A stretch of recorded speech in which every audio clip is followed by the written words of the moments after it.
Welcome, residents, to the Dr. DC podcast. My name is producer Richard, and across from me is the Doctor himself. Hello. Each week, we talk about the weird and wonderful world of DC while fielding questions from listeners like you. That's right. Just like you. Not you, but you, yeah. Oh, we're being selective? Yeah. Not you, Ryan. Are we really in a position to be that picky? I mean... with such a small selection, you can be so big. Yeah. It's more challenging when you have thousands of fans. Yeah, that's true. Yeah, we're in a good spot. I don't want this to change.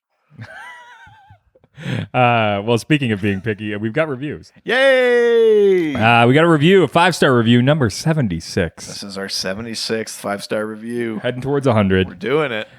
From Apple Podcast Canada. That's right. From There's Nobody Here Named Josh. Hey! New podcast. Someone near and dear to us involved with that one. Their name's not Josh, though. No, couldn't be. Because there's nobody here named Josh. No. Some potential other names. Would you please stop bringing it up? There's nobody here named Josh. Seems Stop calling this number. Doff does protest too much, I think. Do you think Robbie's Just This Guy is also involved in There's Nobody Here Named Josh? Because his name's Robbie. Yeah. I mean, that would be amazing. It's the perfect cover. Oh my God, that's incredible. I think we're slowly narrowing it down. Yeah, we're good at this. The subject was Dr. DC will prescribe you the best parts of all things DC. And we will also prescribe all your best parts. Josh. No, wait, sorry. There's nobody here named that. Oh, no. Oh, no. Yeah, there's only one Josh. That's my Josh. Josh Gill. Yeah, the Thailander.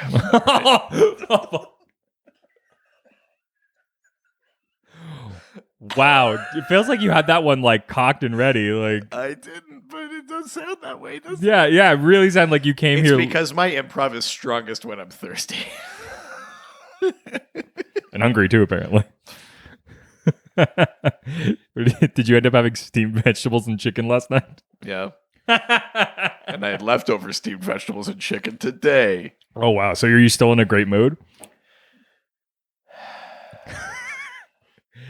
There's nobody. I am a little bit because these shorts fit. So something is happening. Your dick's getting smaller. Yes, if that's even possible. Thank God it was so huge. I feel like there's like I'm my spirits are bolstered a little bit by the fact that there is some sort of tangible result already in a short amount of time. In a short amount of time. But I mean, generally, like my new sort of dieting regimen, it makes me miserable constantly. I mean, and to know that you're if more it weren't miserable. for the fact that I have like an adorable toddler and I get to like spend a day at the park and like. I mean, that's a thing you could have said even before you started dieting, but yeah. Yeah. Like even if you didn't have those things, you would get. I'm saying if it weren't for that, yes, then I would only be miserable now doing this diet thing. Yeah, but like if I didn't have a kid and I was dieting, that might be it for me. I mean, the case could be made that the diet has nothing to do with that, but interesting. I see. I thought I was talking around that. No. I just talked right into it. Yeah, that's exactly what I'm. Yeah. Josh goes on to say, nobody's name here. No one named Josh goes on to say. Yes. As there isn't a negative 5-star review prompt, I suppose a 5-star will have to suffice. Thank you. That's an interesting prospect to like, hey, I can't go negative, so I'm going to go positive. But the most positive. I like the idea, too, that they were like, no, 1 star is too positive. Yeah, well, how do I take stars that they've already earned away from them? Well, it's like when I can't just give them a few, like lesser stars. Yeah. I actually need other people's stars not to count.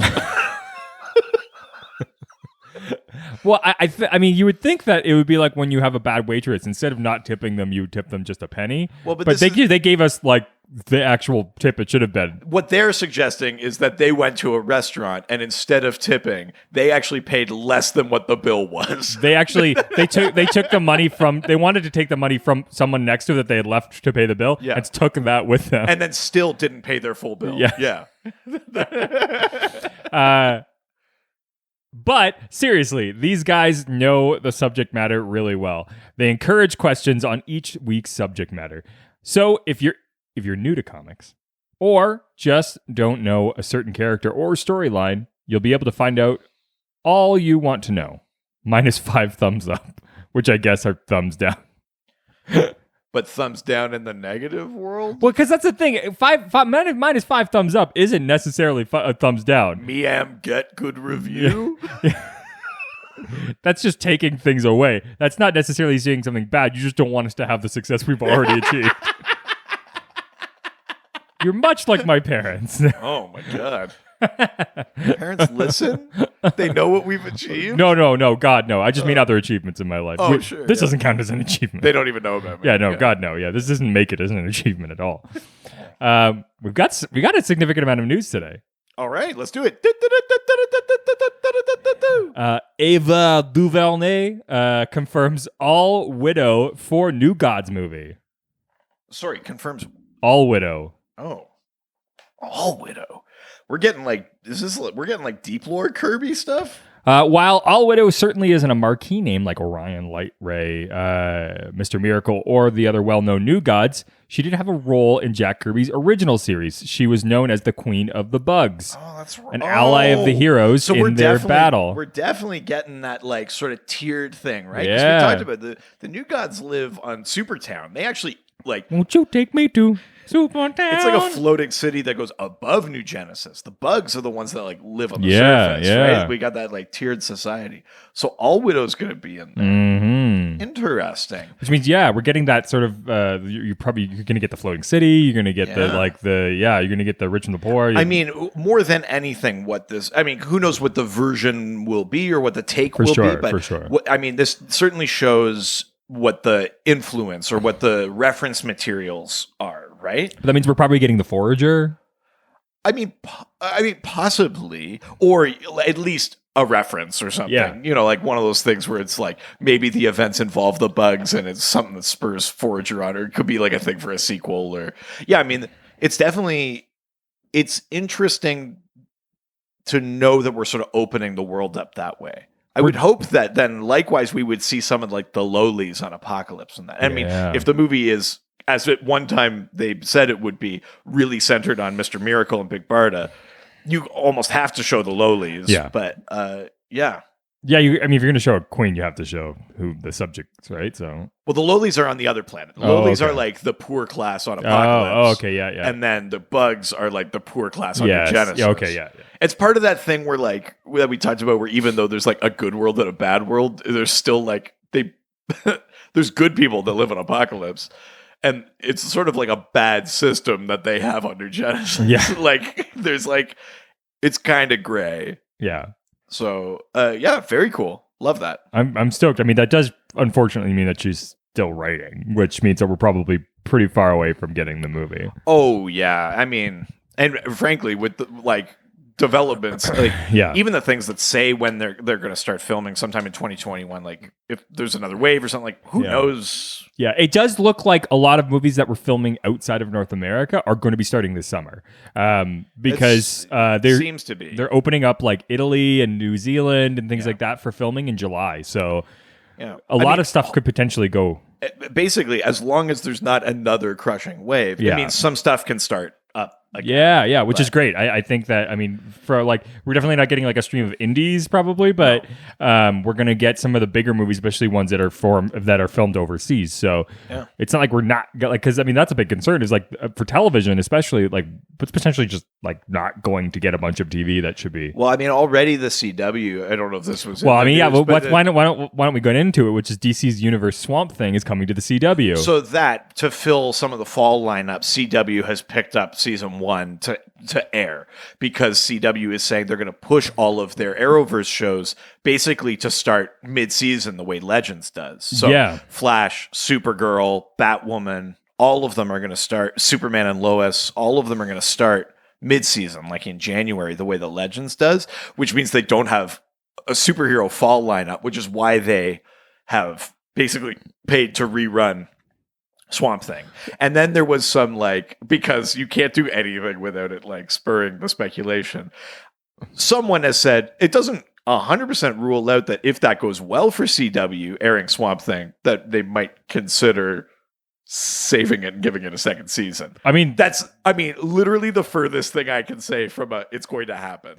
I think it's not but impossible. And like, it doesn't hurt, right? It would need to be really popular. Get it in front of like more eyes, or just get it back in front of the same eyes again and get people energized about it again.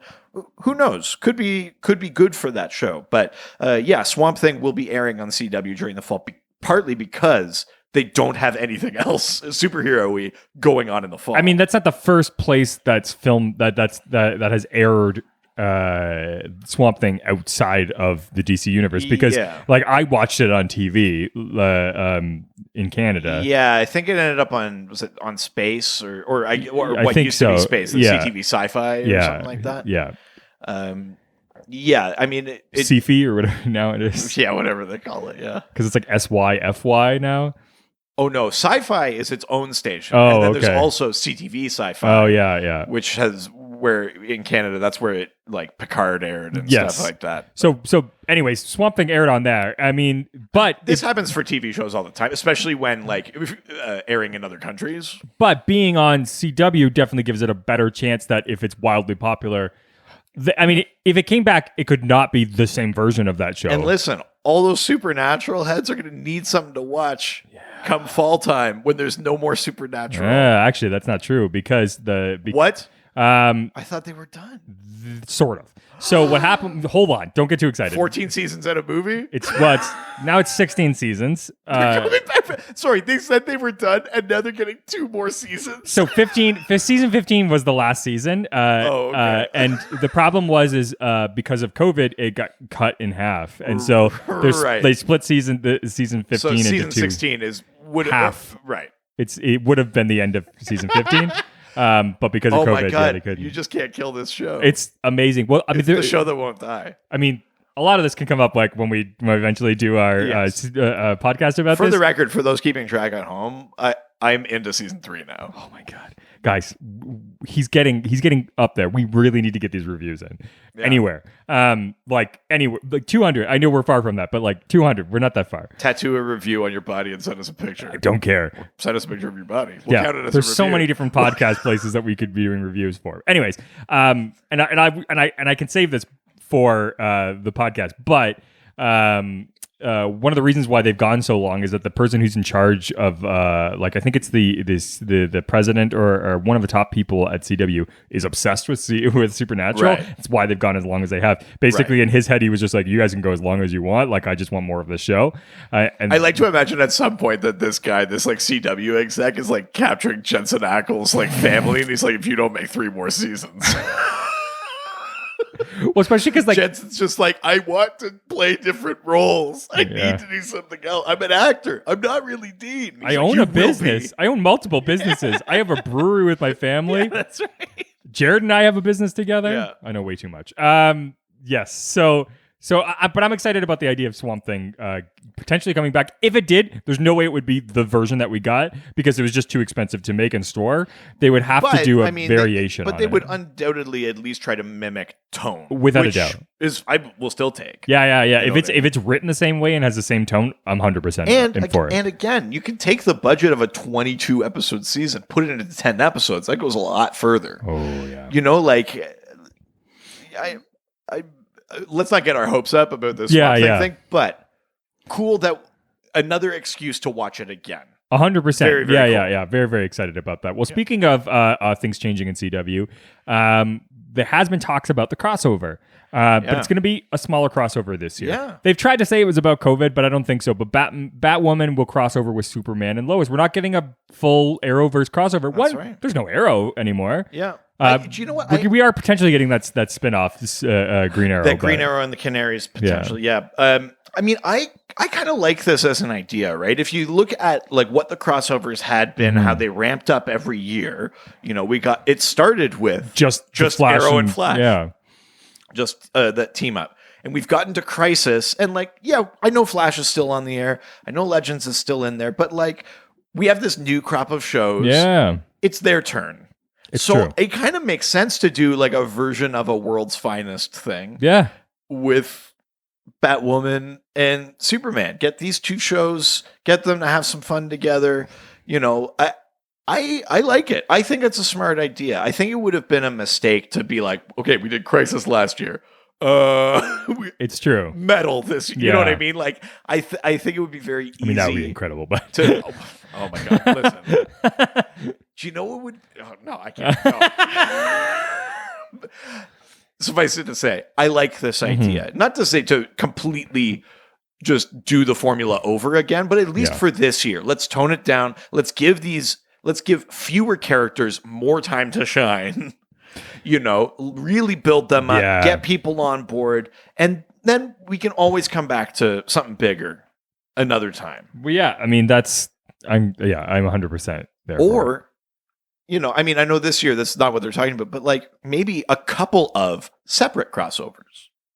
Yeah. You know, you do a Batwoman, Superman, and Lois one. That happens over here. And then maybe, you know, the Legends and Stargirl, you know, like they cross Earths or something. Like there's ways to do it, right? And I'm open to new versions of the formula, but certainly toning it down away from it's the right move. The massive event feels right. Yeah. You got to ramp back up. You can't just keep going big. It's like with Avengers, like Endgame, like they did. You started with just Spider-Man after that. Like you got to ramp back up, getting big again. You can't do Avengers Endgame and then like a year later be like, and now there's Galactus. Yeah, no, like we got to build towards that. Like that's a long ways away. Yeah, exactly. So some more TV news. Doom Patrol season 2 date released. Ooh, what is the release date for that? Very excited about this. It's going to be on. Oh wow! I actually think I saw this. I just can't remember what the date was. Wow, June 25th. That's right. That's really soon. Holy shit! I love Doom Patrol. I am so happy that there's a second season for this show. Can I tell you something really embarrassing? Yeah. I was just reading the tweet of when they announced it, and I got really scared because I just saw 625, and I was like, "Oh my god, it's the 2025." you. Great news, everybody. Because I just assumed it wasn't this year, so I saw it and I was like, well, what year is it? And I'm like looking for the date, and I just saw 25. Idiot, that's not news. I was like, oh no. Yeah, no, I loved first season of Doom Patrol. Yeah, really good. It was so like well acted, very like personal, emotional storytelling, and sufficiently weird. Just bat crap weird the way that Doom Patrol should be. We got the Decreator, Recreator. We had Mr. Nobody. We had Danny the Street. The Danny the Street episode is like one of the best. And like so like heart wrenching. I was like, holy fuck, the episode about the sentient street really got me. Like that. Like, what are the odds that like that's the one that they like that's the one that gets emotional? We like, got that's Flex incredible. Mentallo. Yeah. We got like, and they made it all work. It works so well. Better than I ever thought it could work on TV. I almost thought it was too weird for TV, but they pulled it off so well. Very excited for a second season. I'm super stoked about this. So we got some comic book news, some actual comic book news. Let's have it. DC's The Terrifics coming to an end. Yes. A couple of books are ending, quote unquote, digitally, meaning that they will not have a printed issue come out for their end. Terrifics is among them. Terrifics, really, really fun series. That's the one that's sort of Fantastic Four-ish, that basically put Mr. Terrific, Phantom Girl, Plastic Man, and Metamorpho together as a team. Oh, wow. What a weird group. It's a weird group, but in a different combination, but you still have like someone brainy and techy. Oh, yeah. You have someone that can effectively do invisibility and tangibility. You've got like the person that thinks they're a monster. You've got someone stretchy and like kind of silly. Like it was, I mean, it's Fantastic Four is a perfect formula. Yeah. The Terrifics took that. Yes. Sort of cravenly riffing on that idea, but because even be called the Terrifics is like how Mr. Fantastic is like, I'll be Mr. Fantastic, and we're the Fantastic Four. Yes. It's like we're not the I'm Mr. Terrific. Yeah, we're not like the Thing Four. No, exactly. Yeah. So I mean, there's so many ways that it riffs on that idea, but it was such like a fun book, and it delved into these like weird corners of things, and had Tom Strong, like these like odd characters showing up. Maybe they should do a Terrifics movie because they can't seem to get a fucking Fantastic Four movie to work. I mean, I would shit a brick. A Terrifics movie would be insane, but like not crazier than anything else. Mm-mm. And I actually think it would probably work better than a lot of other things. Oh yeah, without a doubt, 100%. That could be their fucking Guardians of the Galaxy, right? Like, it's got that fun. It's like a lower tier character. They did introduce. I think they called him Metamorpho, the element dog. So it's a dog with the same powers as Metamorpho. That's hilarious. Very, very fun book. Sad that it's ending. But I mean, I think we all knew that that wasn't a book that was going to go forever, even if it had insane sales. I think there was like a finite I think there's like a story limit on it a little bit. I mean, that's a silly thing to say a little bit, but it felt like they were leading somewhere. A little bit sad that it's ending, because it was such like a bright spot of that like new age of heroes, that post-metal run. Like that's one of the only ones that lasted. Wow. You know, Silencer went for a decent number of issues, but a bunch of the other ones dropped off, like Damage, Sideways, like a bunch of those other new challengers kind of books all sort of fell off. Terrifics kept going, which was pretty cool. Wow. Yeah. Apparently the creator of Black Lightning, Tony Isabella, is not happy with DC right now. He's never happy with DC. We might as well call this section Olds, because it sure isn't news. Apparently Batman and the Outsiders is here, and it made changes to the Black Lightning character, changes that Tony Isabella is clearly not happy with. He took aim at Jefferson and Lynn Pierce's lack of connection in the comic book series following Fuck DC Comics and everyone involved in their rancid Batman and the Outsiders book. Anyone who understands Jefferson Pierce knows Lynn is his one true love. Okay, listen. Far be it for me. So aggressive. Far be it for me to tell anyone how they should feel about something they created that is no longer in their control. That I get, but Tony Isabella is just like it's almost like he doesn't understand that it's not his anymore. Yes. It's more than his now. Brian Edward Hill, who is writing Batman and the Outsiders, has been doing a great job. I mean, Tony Isabella's initial issue with the Outsiders team in general was Black Lightning being like a Batman's lackey. Yeah. Brian Edward Hill, that whole book is about how Black Lightning doesn't want to be Batman's lackey. Like he gets it, and it's in there. And yes, there's been this budding sort of romance between him and Katana, who in comic continuity, or in real world from the publishing, have been teammates on and off for like 25 fucking years. It's not out of the realm of possibility. It's fine. It's fine. Like, is that the way I want it to be forever? Not necessarily. Are you allowed to disagree with it? Of course. But the idea of like, I mean, he's now saying that he's basically like done with comics. I mean, he says that all the time. Tony Isabella, again, far be it for me to weigh in too deep, because I am not an insider. I do not fully understand these things. But Tony Isabella is also the guy that refuses to give full co-creator credit to the original artist on Black Lightning. Oh, really? The credit is created by Tony Isabella with a person whose name I can't remember. I'm so sorry. Yeah. But look at a lot of other characters, not every other character, but a lot of other characters, and it's just created by and And his argument is like, well, the design was kind of my idea, and it doesn't really tell you anything about the character, but it's like, but it's also the design. Like, I don't know. That could be totally legitimate. I could be in the wrong there, but I've always kind of had the sense from Tony Isabella that he's a little bit of a dick. He kind of seems like great. Created some amazing characters like Black Lightning and Tigra and stuff like that. Like an important creator. Yeah. And has he been burned by the big two? Probably. I can't deny that. But like, he also kind of strikes me like an asshole. Like, I don't know. Put it this way. I'm not immediately on his side. And frankly, like, this is what these work for hire and like what these big two comics are. You don't get to control them anymore. So you're allowed to disagree. You're allowed to not like a development, but like, what is the theater of going online and saying, fuck DC, I'm done with comics? Like, what do you want? You want to like guilt, and a very talented creator like Brian Edward Hill, he's just saying like, fuck you for doing something I wouldn't have done. It's like, it's good he's not doing something you would have done, or you should be writing the book. They hired him. Let him do his thing. Like, it's like he doesn't understand the context of this at all, you know?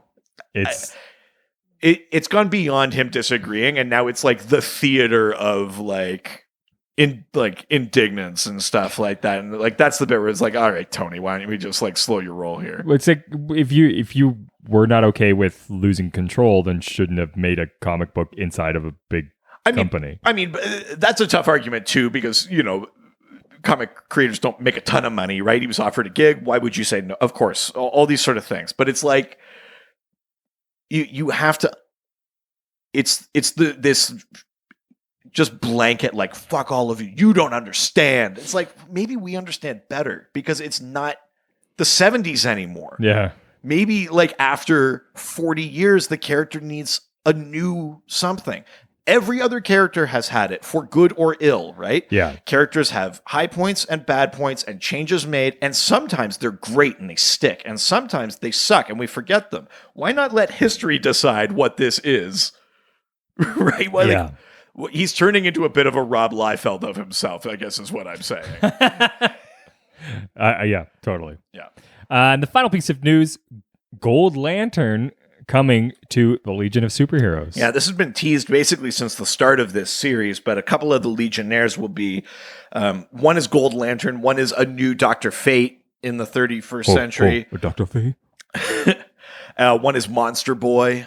But Gold Lantern is like actually like story-wise being introduced in like issue 6 or something like that. I don't know anything about it yet. I'm not there yet. Well, it's June 9th it's supposed to be coming, so we'll get it July 9th. Yeah. Be interested to see like what is the distinction of gold? Is it like a reformed yellow? Is it totally its own thing? I just there's so much I want to know. Like what has happened to Swedish? You know, like which he loves gold. He was Dutch. Oh fuck. I'm Dutch. The Swedish one is the meatball lantern. Yeah. I want to know which of those like previous canon things about what happens to the core in the future are still true or are not true. Mm-hmm. Where does gold come from? I'm so excited for this. Love it. New awesome. Legionnaires. Well, let's get to this week's theme. That's right. So this is our week where we're participating in that JL May podcast crossover. Yes. The general theme of this year's JL May was Countdown to Infinite Crisis, the event before the event. So we're not talking about actual Infinite Crisis. We're talking about across all these podcasts, all the things that led up to it. So that included the OMAC project. It included Red Thanagar War, Villains United, Day of Vengeance. It included the Countdown to Infinite Crisis special and a bunch of tie-in issues. And so we are going to be talking about, we had to read Blood of the Demon. That's right. Number 6 and 7, which were the tie-in issues to Day of Vengeance in the Demon, the Etrigan book that was out at the time. So today we're going to talk about those books and then more generally talk about Day of Vengeance and sort of its part in the lead up to Infinite Crisis. So I guess the first question is this a book that you had read prior? It's not. Wow. No. Day of Vengeance itself is like one of my favorite little stories. Yeah. Love it as a little event book. But Blood of the Demon, like I wasn't actively really reading single issues during this time. Okay. And it's not a book I've ever gone back and really read. So this was a little bit new for me. Oh, wow. That's awesome. Yeah. That's exciting. It's kind of fun. I mean, this is Jason Blood is a character that I haven't really ever read, and I've only really heard like tangentially through like episodes of this podcast. Yeah, Etrigan have a little bit more experience with because he's shown up in other places and he's gone on TV now and. We've seen Etrigan more. Yes, he's also like the more fun one to see. The demon half, right? Yeah, but it's a cool concept and one that I didn't know that well prior coming into this. Right, is their relationship. I knew them as separate characters. I didn't realize like what that actually meant. Right. So yeah, I mean, this is a what year did this come out? This would have been 2005. Yeah, this is sure is a 2005 book. It very much is. Yeah, it's. I mean, it's very drawn. Okay, what do you mean by that? There's just a lot of extra details. It's a thing that you got with like late 90s, early 2000s book where Right. it's the opposite of what I love, and we've talked about the this. opposite of being stylized is show everything. Yeah, it's about like I'm gonna draw the most that I possibly can. Right. I mean, you got a lot of that with like a lot of the like capes and cowls stuff in the 90s. Yeah. And this is sort of the like this feels like the petering off of like the grungy stuff that we got in the 90s. Right. Like your Spawns, your like overly Yes. drawn like dark and sort of like menacing kind of stuff. Like Right. feels like this issue could have been sold at like at the X Games, like in a booth.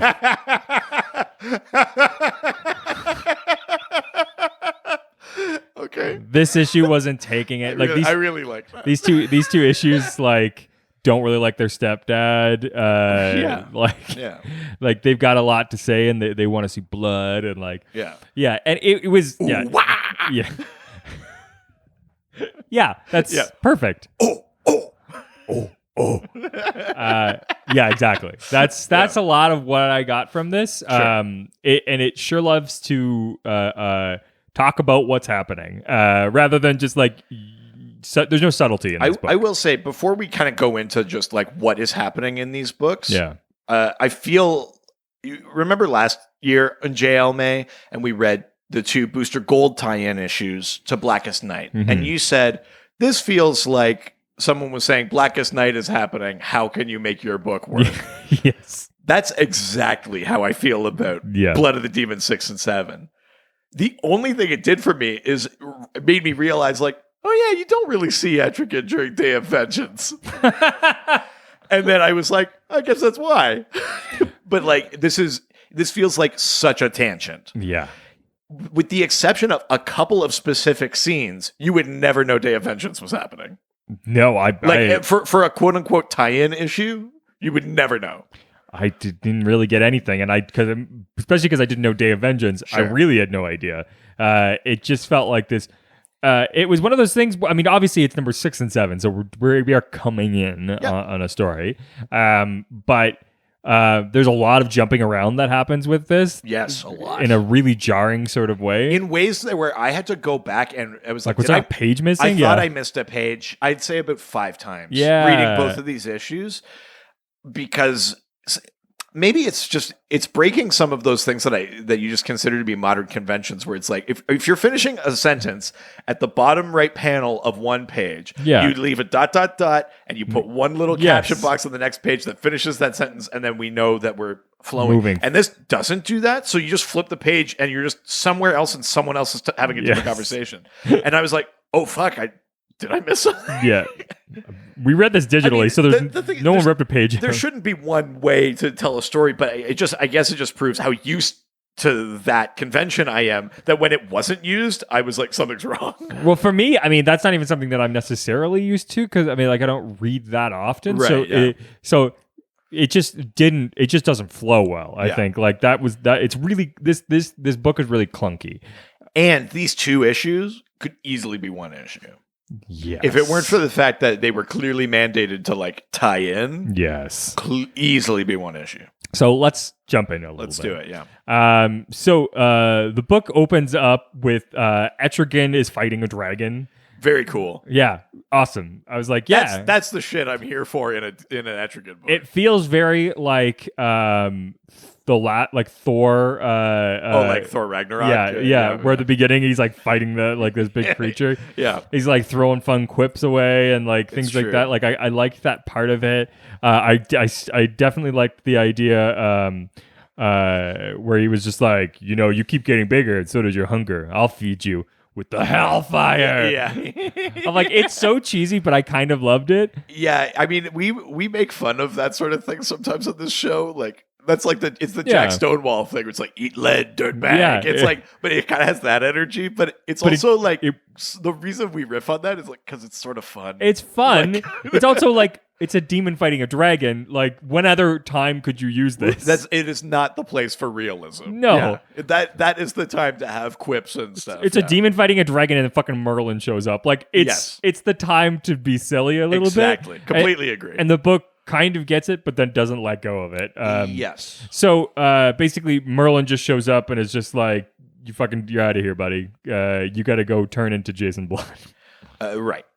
And he's like, nah, I don't want to do that. And then you see him actually transform. Yep. Which is interesting because I'm just like, oh, that's how that works. Like, I thought he was locked inside of him. I'm surprised that that's how that works. Is he actually like werewolves into Jason Blood? Yeah. Well, I mean, they are bound together. They are one and the same. Yes. But yeah.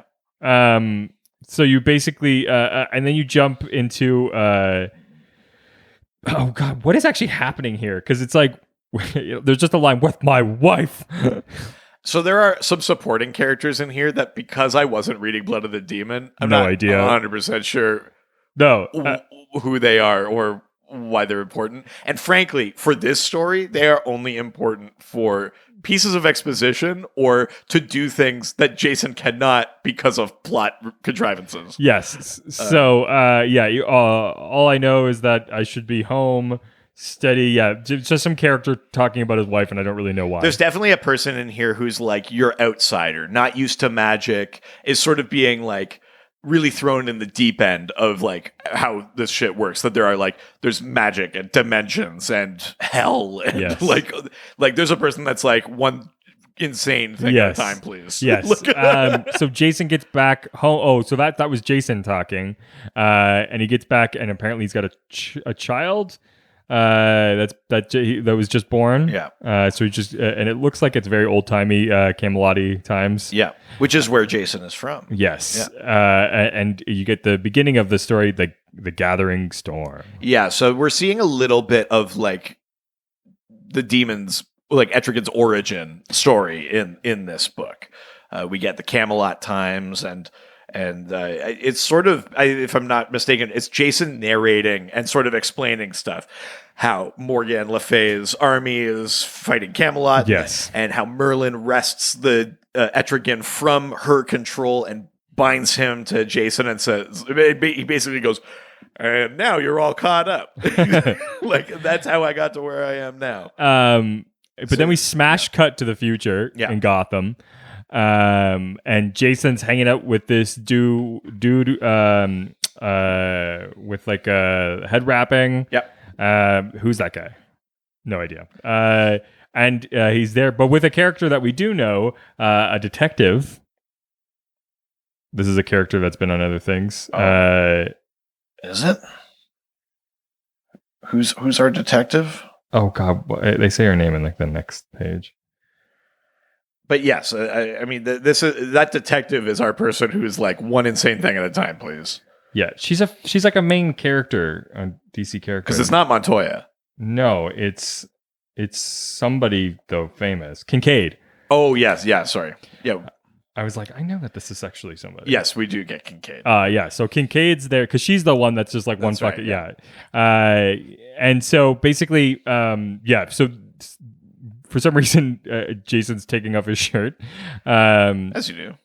And he's basically having the conversation that he's like, he doesn't want to be attached to Etrigan anymore. Yeah. And this is sort of the setup of this issue is that Jason's like, I think I finally figured out how to separate myself from the demon. Yes. And he's talking to the guy with the head wrapping and he's like, do you even like have a life force like without Etrigan? Like, yeah. Because weren't you just created to just like contain him? Like how exactly, right? There are serious questions about whether or not this plan will work. And Kincaid's just like, wait, demons? What do you, wait, hold on. Yeah. Which is very funny because like coming into this, I'm like, oh, apparently she doesn't know what's going on. It is, I mean, I think that's a necessary piece to a lot of these books is the someone from the outside, you know? Yeah. Like, even that Gotham by Midnight Spectre book, they had like someone from like internal affairs that was like investigating Corrigan's unit. Yes. and was like, sorry, you do spirit crimes? And it's like, okay. Even though like he lives in a world with like fucking Clayface and shit He's like that. that's He fine. was like, no way. Bullshit. And so she's just like, well, what the hell's going on? Like, next thing you're going to tell me Santa Claus is real. And they're like, Moving on. she's like, okay, like, I'll get back to that. Anyways, like, I'm assuming like this is why you have all this weird shit on the ground. Yeah. And he's like, it's exactly why. And then he takes out this giant hammer. Yep. The hammer of Ashmalon. Yeah, I mean Ashmalon? that like asmo something is like I think it's implying something like heavenly, right? Because like heavenly or hellish, because like Asmodel, like those are like that's the very like naming convention for like demons and angels. I mean, I kind of love this thing. Zoriel, Asmodel, you know, like all those Gabriel, kind of Castiel, Sam, Dean, John. Bobby, yeah, Ellen, yeah, all of them. Ash, pour one out. I do love this because I mean this is a cool part where there's like this weird thing on the ground and then he hits it with a hammer and then it turns into a fucking staircase. Yeah, and Kincaid is like, God, your downstairs neighbors are gonna suck, and they're like, these stairs are in another dimension. But also, I own this whole building.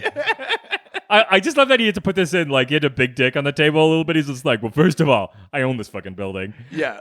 But also, this is you could have just said this is a demon portal. You really didn't need to put that part in. That's true. That's very much him just being like, it's just an ego thing. Yeah, literally just for that purpose. I like that he's got the streak of white in his hair. Well, yeah, that's a feature of Jason Blood. And you know what? It's a thing that they basically riff on now with Parallax too. Like that idea of possession doing something to your physical body. Like that's the Parallax thing is the white in your hair now. And yeah, Jason is like that too, that he has this demon that just like also resides in him. And he's got that too. Yes. So they're basically like so the staircase is here now. So he's like that was what that spell did. And then this like tentacle arm grabs Kincaid and brings her into the staircase. Yeah. So Jason Blood grabs his sword. And they're like, whoa, you can't bring like things from here into that world. And they're like, well, that world's not supposed to come in here. And it just grabbed this girl. So he's saying something is wrong. Yeah. Like whatever this is, it's already broken. So I'm going to break it more. Yeah, exactly. Which I like that mentality. But it fits with like dirtbag. Yes. Like it's very much so. It's perfect. I do love the early 2000s-ness of this because when he grabs the sword and like cuts the tentacle, someone says, "Careful with that sword, there, crouching tiger." Yeah, very much dates the book. Yeah, very funny. I was like, yeah, remember how everybody says that now? Anytime you do fighting stuff, it is funny where people are like trying to predict what'll like this will catch up. Oh yeah, I mean this is going to be a thing forever. But even though he cut the tentacles, there's still more tentacles, and she gets brought down into the darkness. Yes. So he's got to go get her. Of course. Obviously. And the next page, completely different story. Now we're getting, obviously getting a wisecracking detective who's walking through the darkness. Mm-hmm. Scratching his head, maybe. Yeah, it's Columbo. Yeah. But he's just like, I don't know where the hell I am. And then some lady barely wearing any clothes comes out of a door who's just like, oh, Mr. Pruitt. Like, and he's just like, wait, how do you know my name? And she's like, what's Jeffrey Pruitt, aren't you? I believe we have an appointment. And he's just like, we have an appointment? Like, I don't even know who you are. Yeah. And she's like, well, you're meant to be here. And sits down in front of a crystal ball. Still have no idea who this person is. Don't really understand why this is in, and it kind of doesn't address itself ever. I mean, you do kind of know who this is. Do I?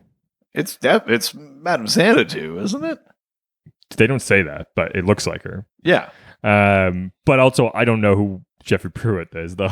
Oh, yeah. I mean, that's just person. Yeah. I just don't know what the connection to the story is. That's the thing that is confusing. Well, this will be the thing. Once we get through this, I'll try and fill in the gaps with Day of Vengeance. Okay, that's fine. So she's like, I'm sensing something. I never expected you to be so pure, to Mr. Pruitt. And then going back to the story that we were already on. Yeah. As if it was put on the wrong page in the book. So now Jason Blood's going down the stairs. He's got his big sword in his hand, if you know what I mean. Obviously got no shirt on for some reason. Yeah. Get over here, dirtbag. And he's like, something feels different, but I've only gone a few steps. And then he looks back and suddenly he's actually gone down like 1,000 steps, and he's real confused. Yes. And the gate closed behind him. Yes. And the dude with the head wrapping and apparently white eyes is just like, I don't know what happened. This isn't good. Like, that's not supposed to happen.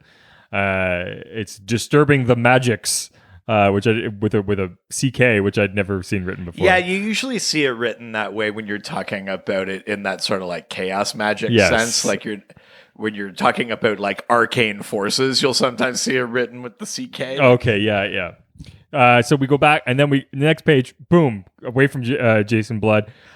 Now we're back on the on Kincaid, and she's like on a platform that like just supports whatever she's like putting pressure onto. So as she's walking, because it doesn't look like anything's around there, but at the same time she's like perfectly lit. Yeah, it's almost like Indiana Jones' Last Crusade. Yeah. It's almost like the Leap of Faith yes. bridge kind of thing. Yes, exactly. Like there actually is floor, and as she walks, like no matter where she steps, the floor is continuing. That's right. And she's like, "Oh, cool! I guess I found my way." And then the most terrifying, like but adorable creature shows up. Yeah. This weird ghost like spider thing. Yeah. Spirit spider. Yeah. With like adorable eyes shows up. It's very terrifying, but kind of cute at the same time. It is, yeah. And it tries to grab her. She jumps out of the way and shoots it in the mouth, and it eats the bullet. Yes. And she's just like, oh, of course, like I get a monster that eats bullets. That's probably not of course. That's probably not a good idea. And then we go back to Jason, who's now like reached a platform which he's running along, and then a similar sort of gigantic creature, but this one's much more grotesque. Is like this sort of weird bug creature who's immediately Jason just starts killing it. Yeah. He's he's quick on the sword trigger. Just immediately kills this thing, so then it smacks him, and he starts falling off of the platform, and acid gets poured on his hand, so he loses a hand. Yeah. And then he slices the fucking monster again, and only to find out that outside of the fucking terrifying moment, outside of this monster pours tons of spiders, which crawl all over him and start eating him from the outside. Yeah. I will say this comic does do a pretty good job on the horror kind of imagery. Yeah, for sure. Yeah, that part was pretty terrifying. But the next page, suddenly in a completely different story again. Yep. And not back to the one we thought we were going to go back to. No, this is a third story that we have no connection to. That's right. We're now somewhere in Montreal. Yes, we are. Yeah. I also love the not quite meanwhile, which I'm not even sure what that means. Yeah. This book likes to play fast and loose with time and place. It does. It's just like, I don't know, kind of at the same time, it's somewhere in Montreal. I'm like, you wrote this. You should know where this is. And there's this like hip new Jesus looking dude who shows up. Yep. He's got a ponytail. And they're like, dude, you're not a sick child or a parent of a sick child. Like, you shouldn't be in this hospital for sick children. And he's like, no. This girl called me. Yeah. And she's like, what? And suddenly she jumps up and hugs him, even though she like in the first like looks like she was completely crippled and like wheelchair bound. Yeah, it's like a legit miracle happens. Yeah. And then we go back immediately again to the spiders eating Jason's blood. It is so jarring because it's only one page. Yeah, it's spiders, hospital, spiders. Yeah, but I also love that the sort of like writer's notes is like back to wherever this is. Yeah. You fucking wrote this. You know where this is. And he's being eaten alive, and so he jumps off the platform and lands in the hand of another monster. It's the same white spider. Yeah. It's the monster from before that Kincaid found, and it turns out that it thinks bullets are yummy, so now it's her friend. Yes. She like feeds it bullets. Yes. And it's like by shooting it in the fucking and it's mouth. like helping her. Part of me's also like, that monster never really did anything bad. It probably just wanted to grab her at first because it was curious about her. Then it also makes me think, Well, was that other monster? Like, he just went and sliced that other monster without... Listen, that's a very fair question. Who was also a mother, what it seemed like. Potentially, this other white spider is the fucking, like, the father. I mean, there are a lot of questions. So and you're not wrong to ask them. Yeah. I was a little disturbed when I put those pieces together. But White Spider's being all nice, and then suddenly gigantic Spectre shows up. Spectre, here we go. Who's just like, Jason Blood, you have passed the test. You have earned your reward. I don't know what the tests were. I'm not really sure. I mean, was the test that he killed the fucking... We never really get that answer in these issues. No. He passed the test. It's just vague, like, spirit talk. You passed the test. You walked down a platform and sliced open this mother. You earn your reward. When you put it that way. And then boom, back with the detective inside of the fortune teller's place. Back in Gotham in a slightly less strange surroundings. Jesus Christ. Yeah, you don't like when writers try to play like coy with their I'm just like, fucking, you know where you are. Don't fuck with me. Yeah. And the potentially Xanadu. I'm not sure who this is. It's definitely meant to be Xanadu. Is it? Okay. Yeah. It says, you weren't always so pure, Mr. Pruitt. Something happened. Something burned all of the evil out of you. And he's like, evil? I've got it. I don't have any evil. He's like, we all have evil in us, Mr. Pruitt. Some have a speck, while some have, you've heard Hitler, which I'm just like. It's a weird way to phrase it. I was like. No, I haven't actually. Oh, you mean the boss from Wolfenstein? Brian Hitler from the mailroom? Brian Hitler. That guy's, I mean, he doesn't always get the mail when I want him to, but he's not evil. Keeps trying to show me his art portfolio, yeah, but God, this kid is bad. Just hope no one tells him. I mean, weird mustache choice, but pretty selective on who he gives the mail to. Oh, Jesus Christ. Sure loves that incinerator. Says he's working on a book. I'm blowing past your joke. Oh yeah. And then only because I'm a little bit upset that you got to enjoy it. Keeps wanting to go to keeps asking me to come to camp every weekend. No. He wants to go to camp with me. Oh no. Loves camping. I know I shouldn't be. Oh no. Why do you have some sort of joke about something like that? I might. So then they leave the room and go outside, and the guy's just like, Xanadu's like, I hope that helped you, and he's like, yeah, it actually helped me a lot. Hey, wait a minute, and he turns around. And you ain't gonna charge me for this? Oh, well, there's no more building. He never was in a building. The whole shop is gone, yeah. Oh my God. And he's just like, life just keeps getting stranger and stranger. What a world. Then we go back to the Spectre, and Jason Blood, Spirit Spider, and Kincaid. The Spectre essentially here is saying, you want to be separate from the demon? You got it. Yeah, you're gonna pay a fucking price for it though, buddy. Yes, yeah. Well, this is the thing with magic. There's always a cost. Yeah, and so these hot pieces of metal wrap around his body and I guess burn it out of him? I'm not really sure. I will say, Jason does say, the Spectre says, there's a very high price for this. And Jason says, I'll pay it. And he goes, all right. Yeah, okay. So yeah, it's like, it looks like these like hot girders and it's sort of like, basically, they sort of melt into him. And essentially, I think you get the sense that those girders will now trap the demon, take it out of him.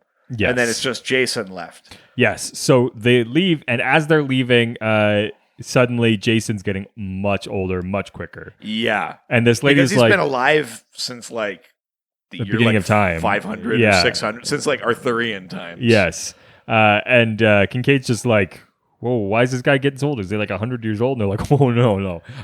Much older than that. Dude's been around forever. And then we flash to who's looking upon this scene, but the Spectre and some lady. Eclipso. Ooh, caliente. Not Calypso. Oh. Eclipso. Oh. I'm going to start calling her Calypso. Calypso? Like Dea Dalma? Like the sea witch from the Pirates movies? Hell yeah. Love it. And Eclipso is like, perfect. As if the Spectre did what she wanted. Yes. Which is interesting. And we suddenly flash to as the last scene in number 6 is you're in some weird you're in some weird place in Nepal at It's like not an weird. airport. They're in an airport. It's not a weird place in Nepal. Well, I don't know where in Nepal it is. I mean, it's pretty clearly like an airport. Yeah, I know, but like There's a plane but outside. where is the airport? Nepal. Where in Nepal? Some weird place in Nepal. Thank you very much. God, you're needy. And suddenly there's this dirtbag who's got a coffin with them, and they're like, "What the hell are you trying to do? You're trying to smuggle some shit?" And they open up the coffin, and there's like a very old skeleton with a long beard in there, and he's like, "Fuck, I gotta get out of here!" And so he starts running, and everyone's like, "Stop him!" And it's like, "To be continued." Yeah, exactly. So now we're going into the next book. Right. Number 7. Number 7, which is the cover is an image of the Spectre pulling Etrigan apart. Yes. The cover of this is considerably more of a tie-in to Day of Vengeance than I would argue the rest of the story. Well, we do get some tearing him apart, but that's basically it. So the next story is Cages of the Mind. And it's showing basically what I'm guessing is Jason Blood's face or his head, and Etrigan's locked in it like a cage. Yeah, exactly. I will say the Spectre is sort of famous for his like sort of poetic just desserts that he gives to people. Well, he likes to rhyme. No, that's Etrigan. Sorry. Although not in these books. Yes, hilariously.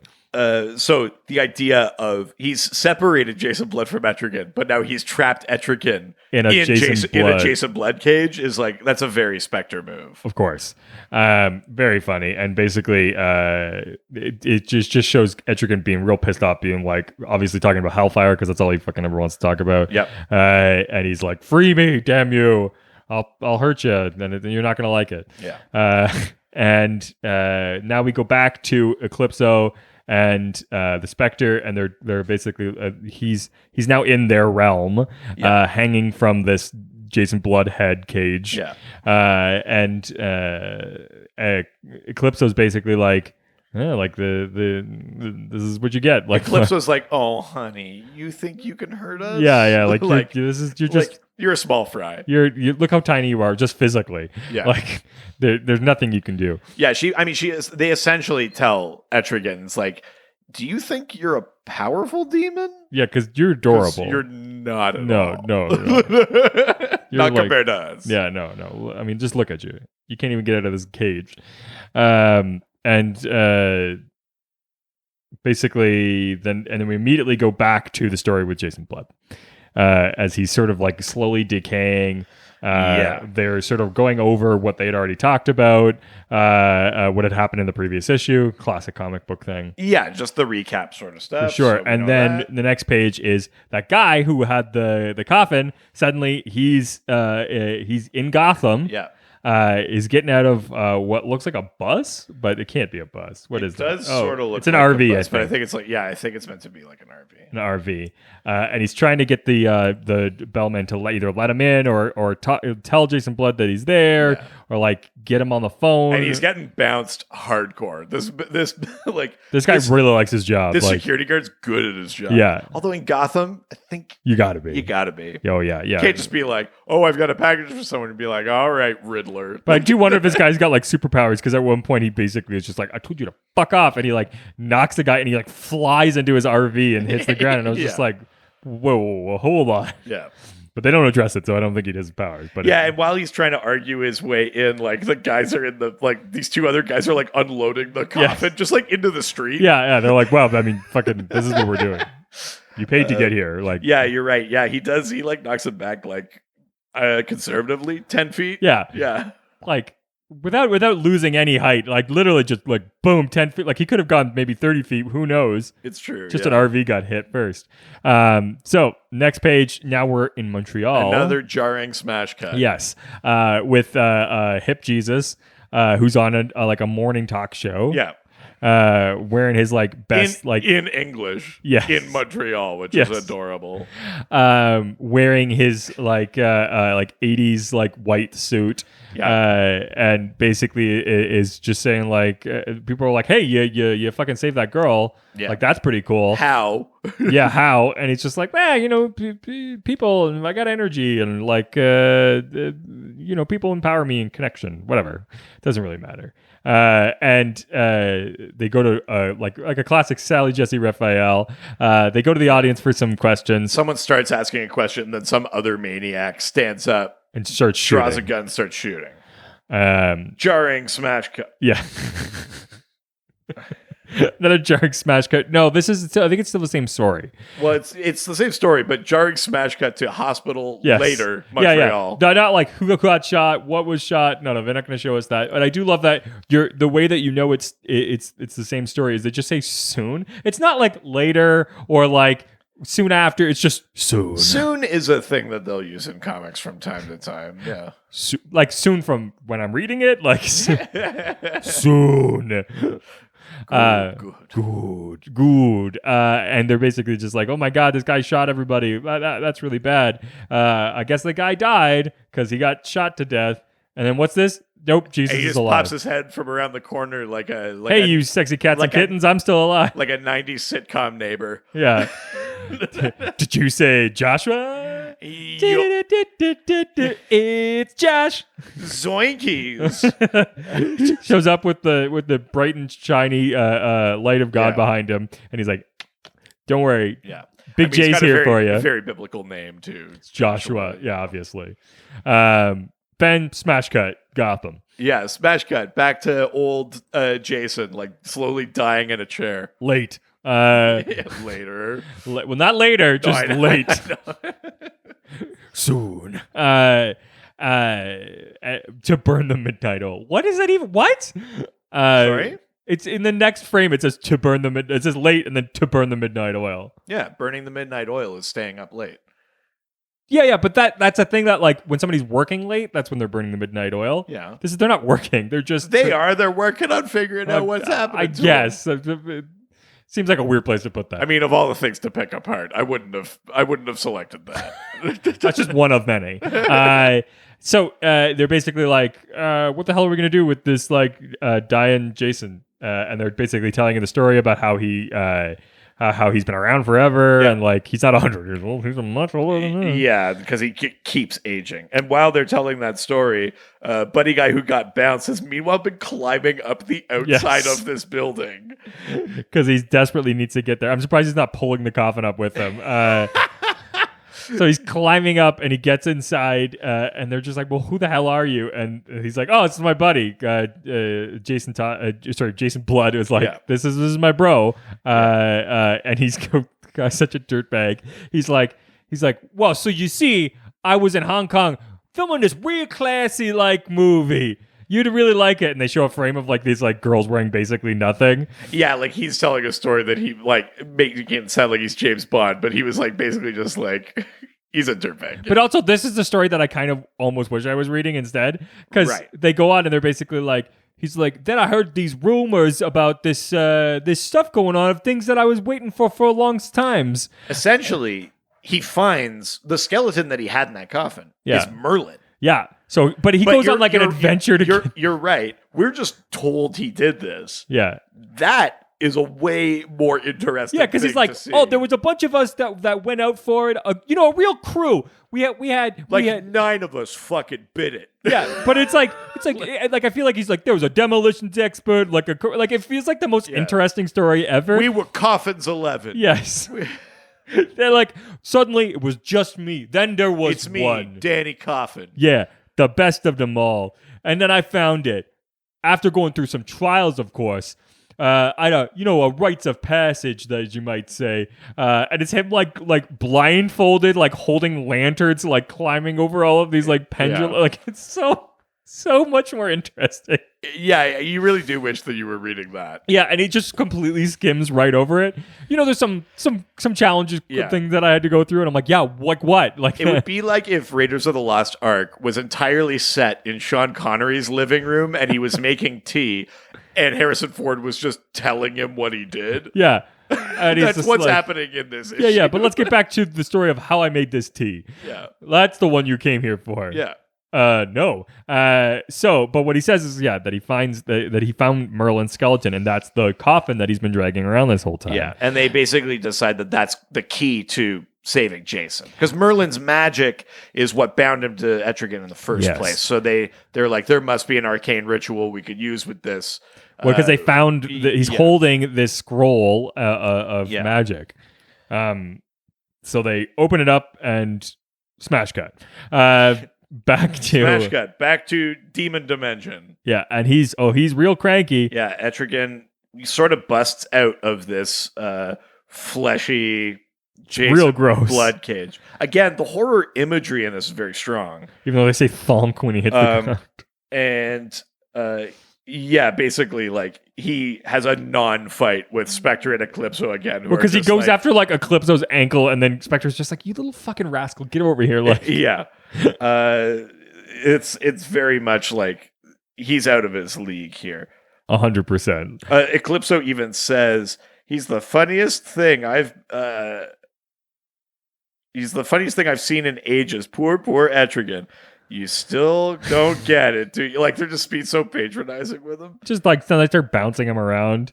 And they're like, I'll leave you with this, Etrigan. A simple challenge. Divine the difference between what is real and what is illusion. Yeah, and he's sort of like putting Etrigan like back a little bit back in time. He sort of casts this illusion of the demons that Etrigan was once fighting on side with as part of Morgane Le Fay's army. He sees Merlin again. He's being torn between the control of Morgane Le Fay and the control of Merlin. Yes. We get all that kind of stuff happening. Smash cut. Back to Gotham. Real world now, soon. Jason Blood is really not doing well. He's like coughing up green shit. Yeah, it's not good. And suddenly they start making a spell in Merlin's skull. Yes. Like a potion in Merlin's skull. Which is pretty fucked up. Smash cut again. Demon and Spectre. We get like the shot from the cover, which is rare in comics. Yeah. Spectre rips Etrigan's arms off, and he basically says, "It's only a flesh wound." Merely a flesh wound. Yeah. And not dead yet. And then the Spectre tears his legs off. Yeah, literally just leave him as like a fucking like torso. Yep. Like it's basically just like torture porn. Like the Spectre's just really fucked up, torturing Etrigan, and then they throw the smash cut. And then they throw the Merlin skull potion onto Jason Blood. It rebinds him to Etrigan, and he's fine again. He's back. He's Etrigan briefly, and then he turns himself back into Jason Blood. Exactly. And they're basically like, I guess everything's back to normal. Like, yeah, I guess that's it. Except for you get one final scene of I think, is that the dude who's wearing the headdress with the black long hair? Yes, yeah. And suddenly things are still very wrong, and it looks like a bunch of people grabbing at him. Looks like a bunch of souls. Yeah, a bunch of souls. Yeah. Not really sure what that's connected to or anything. Yeah. So, before I fill in gaps, just on its own merit, because we sort of have to do it that way. Yeah. Did reading these in some way make you more interested in reading more about Etrigan? You do see a bit of Jason, you get a bit of his history, you see a bit of the demon. Are you at all interested more in Etrigan as a character because of reading this? It's given me a lot more context for him as a character, which is interesting. It made me realize he's a lot less powerful than I thought he was. Well, certainly on the scale of characters like the Spectre. Yes. Like they definitely made it. They really like brought him down a few pegs in my books, definitely, which is really interesting. It gave me a lot of context for who Jason Blood is, which was really nice. It's an interesting concept, but it also seems like one that now I've seen the end of it. Like I'm like I just watched the season finale. Like I'm like, oh, so he can't the thing he wants to be rid of him. He gets rid of him. He needs him back. He gets him back. And I'm like, okay, that kind of seems like the most interesting thing you could say about that character. I mean, that's fair-ish. Yeah. Yeah. Like I'm just like, well, where do you go from here? Like, right. Yeah. So I'm not against it. Like it didn't put me off in the character. Does it at all inspire like an interest in more of the different magical corners of DC? I mean, we touch a lot on things like Zatanna or Dr. Fate. Does this at all give you more of an interest in like what else is happening in magic? I mean, a little bit. It gives me a little bit of interest. I mean, there wasn't a ton of magic that happened in that. For something that was so full of magic, it didn't feel that like a lot of magic happened. They basically do a spell to get into a place, and then they do a spell to make them go back, and that's kind of it. Yeah, and then there's some like spirit fight between the Spectre and Etrigan, but it's not really a fight. I do like the practical magic stuff. I like they find like the supernatural of it all. They find a book, they make a spell, they get into his place. That part's cool. So that bit with like Merlin's skeleton and the scroll and that. Yeah. I like that stuff. But like people just like wielding magic, I kind of don't give a shit. Right. It just feels a little pew pew for me. Sure, that's fair. Yeah. I'm interested with the whole Calypso Spectre story. Like, what's their deal? So I'll give some context, and then we'll see if it affects how you feel about this, and then we'll get your cape rating. Okay. So, Day of Vengeance. The general idea is that the Spectre is now without a host. Okay. The Spectre is he's the spirit of God's vengeance, and he's always tied to the soul of a human. That sort of grounds him and anchors him. Yeah. He is without a host. Eclipso, a spirit that for a while was retconned as God's wrath, not his vengeance, but Old Testament God. Yes. Is bound to Jean Loring, the former wife of the Atom, who is basically the ultimate villain of the Identity Crisis. She's the one that, quote unquote, by accident, kills Sue Dibney. Okay. So Jean Loring as Eclipso, basically working sort of with the Secret Society, is whispering sweet nothings in the Spectre's ear, and the Spectre is directionless and just listens. Wow. And she essentially convinces the Spectre that the root of evil, that the Spectre could just, pass judgment on evil people, or could attack the root of evil. And she convinces the Spectre that the root of evil is magic. Basically, so in Day of Vengeance, the Spectre goes on a genocide spree against the magic wielders of the DC universe. Goes against the Lords of Order and Chaos, fights big characters, small characters, massacres sorcerers, destroys Atlantis. Wow. He goes after anything magic to destroy it because of Eclipso's sort of whisperings. So, in the context of this story, the reason that the Spectre is so willing to just help Jason out, he's like, well, yeah, I'll take that demon off your hands. Yes. I'm about to destroy all of magic. Yeah. I'm going to march on the gates of heaven itself. I'll destroy me when it's all done. Wow. So that's sort of what's happening in the big event that you're not 100% seeing here. So that's why Eclipso is there. That's why the Spectre is sort of like hurting the demon. That's what's happening there. So with a little bit of that context, makes more sense. What's your cape rating for these Blood of the Demon issues? I would say this is a 3.5. That's not bad, considering that they have almost nothing to do with the thing they're meant to be tying into. Yes, I think that it's clunky and like full of a lot of dialogue explaining what's happening all the time. Yeah. That's a classic comic book thing, anyways. But especially for tie-in issues. Yes, and especially for sort of like early 2000s, late 90s. Like I feel like we've gotten a bit away from that in more recent issues and stuff, I think, but definitely for that time period. But that being said, I mean, there's some fun to be had. Like there are portions of it that are interesting. Right. It didn't shy away from gruesomeness, which is, I mean, for its time, definitely of its time, but is fun for sure. But it didn't bore me. Like I was interested to see. Right. I mean, that being said, also like I think the full sort of like length of any of these stories are maybe a few hours. Right. Like you're literally just looking at a couple hours of time. Oh yeah, I see what you're saying. Yeah. It's just like maybe 4 to 6 hours tops, probably. Like of just like here's a tiny little thing that happened. Yes. It's like an episode of 24. Yeah. You're just like, this is what happened in this exact moment. But it was interesting and it was fast paced. I just think that it was trying to do more than it needed to. Right. Like I'm like, what the fuck was the Xanadu thing? Like, why did that exist? Yeah, I mean, the Madame Xanadu, I have a feeling the Madame Xanadu thing, the Joshua thing. Yeah. are part of stories that were either already happening or about to happen in the book in general, that they couldn't just drop for 2 issues to do this tie-in. So they're in there, but they're not part of the tie-in. They're doing a lot of fucking like lifting. It's like once we get through this tie-in, we're coming back to this. Yeah. And they're doing a lot of like heavy lifting in this. And that's what those pieces are. I mean, Xanadu in Day of Vengeance gets a horrific visit from the Spectre, who basically says, your magic is derived from reading tarot cards. What if I burn your eyes out? And just does it. Jeez. And then she keeps trying to regrow her eyes with magic, and they all burn out. Like, she just can't.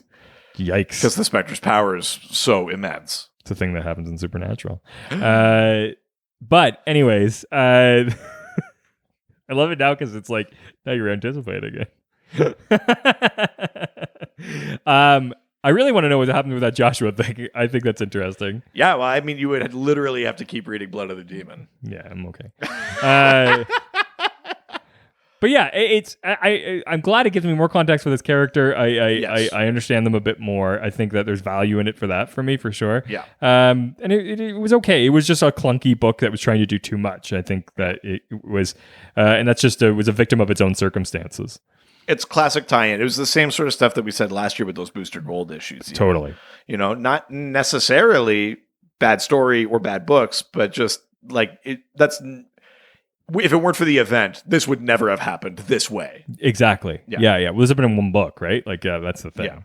Yeah. But yeah, that was that. Yeah. So now let's widen out. From Blood of the Demon. Yes, sir. Yeah. And we're going to just talk more generally, Day of Vengeance. So this is what was happening to the world of magic in general that I just described with the Spectre's sort of rampage. This is what was happening in the 6 months leading up to Infinite Crisis. Let's get into the questions. Let's do it. So the first question comes from Facebook. Go to the face and the book. Go to the Facebook. First question, as a lot lately, comes from We've Only Just Dandon, who asks, what drink does each character, Demon and Spectre, order at the Oblivion Bar? What would you order? Right. So we've talked about the Oblivion Bar. Yeah. It's the magical bar that's sort of in its own pocket dimension. It's basically the home base of the Shadow Pact and the magical resistance during Day of Vengeance. Actually, during a lot of crises, it serves a similar function during Metal and stuff like that. The Oblivion Bar is sort of this like last retreat of the magical world. And magic users tend to have these things where they have these neutral grounds where if you're good or bad, you can retreat there, or that they'll confer there or whatever. Yeah. The morality of the magic world of DC is way more fluid than the Capes and Tights world. Okay. So the Oblivion Bar serves that purpose. In this era, it's run by Jim Rook, the Night Master. Full of all types of scum and villainy. Kind of. It's a little Mos Eisley-ish. Yeah. Detective Chimp is a drunk. He's always there. Oh, yeah. Blue Devil is the bouncer there. So drinks. What do we think the demon, Etrigan, orders when he goes to the Oblivion Bar, if he goes? And what do we think if the Spectre ever went? What do we think the Spectre would get? I feel like Etrigan is gonna get something that's like a cup of like a goblet of blood. Right. Yeah. But but also but with like a dash of lime. He's feeling a little bit silly, but also with a shot of Fireball in it. Yeah, well, of course, cinnamon whiskey. Yeah, that he calls the Hellfire. Yeah. He goes up and he says, "Give me a Hellfire," and everyone goes, "Oh shit, what's he drinking?" And they go it's strawberry sourpuss and Fireball. It's oh man, sourpuss. I went through a phase of sourpuss. I think he gets like a tequila sunrise with Fireball in it, and he calls it something. The Hellfire. Yeah, the Hellfire. And he's like, can I get sugar on the rim? Yeah. I'm feeling a little saucy tonight. I mean, that's sort of the way I order drinks. I pick the thing that sounds cool, but is... Give me a Bloody Mary. When I was in university, we used to go to Krabby Joe's Oh my god. and get the like cheap like faux martinis. Oh my god. We used to just basically say, if you see it empty, bring another. We just get like apple teenies That's for like $3 each. Did you actually say if you see it empty? I did one time. That's so fucking funny. But that night was a mistake because I had 18 of them. And it's just sugar. It was. I felt bad. Yeah, that's fucking. I was also a lot younger. I could do that then. If I did that, I'd be dead. We had a Krabby Joe's. I mean, that's what we do every Documus. But there was a Krabby Joe's in my hometown, and it went from a Krabby Joe's to like some random bar to like a doctor's office. Oh, weird. To like and so like you would go into the doctor's office, and you're like, I know, like I got drunk in that corner. Can I get pot stickers? Yeah. Sir, you've contracted pot stickers. Looks like you've got a case of need another beer. But yeah, so I don't know about you, but I think the demon orders something that sounds menacing, but is really quite delightful. So I ate some food last night, and I've got a really bad case of the chocolate lava cake. Oh no. Of course, if Montana's turns into a doctor's office, you have to call it a mudslide.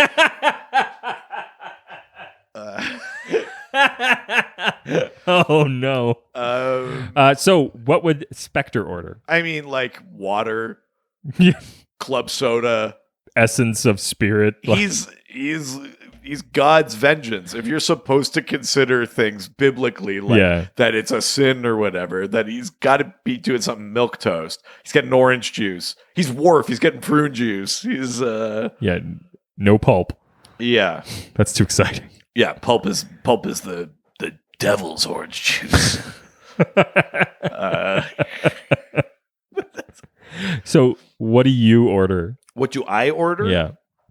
I mean, I think we have to assume that the Oblivion Bar has access to booze that we do not. So I would hope they might have that like strawberry daiquiri sourpuss. Oh yeah, yeah.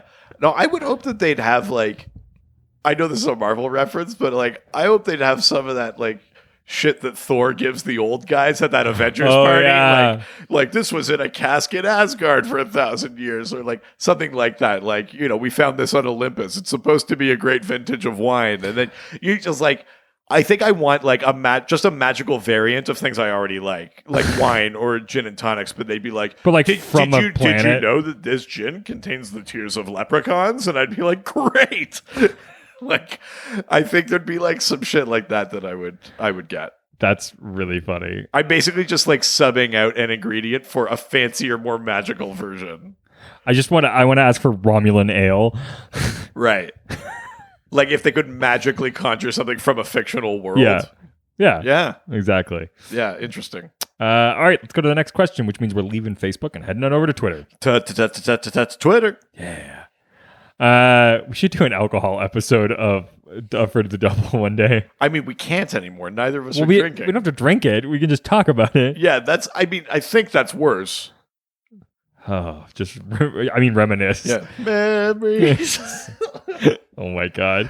Next question comes from our favorite religious representative, Chris Chan. The one and only. Yeah.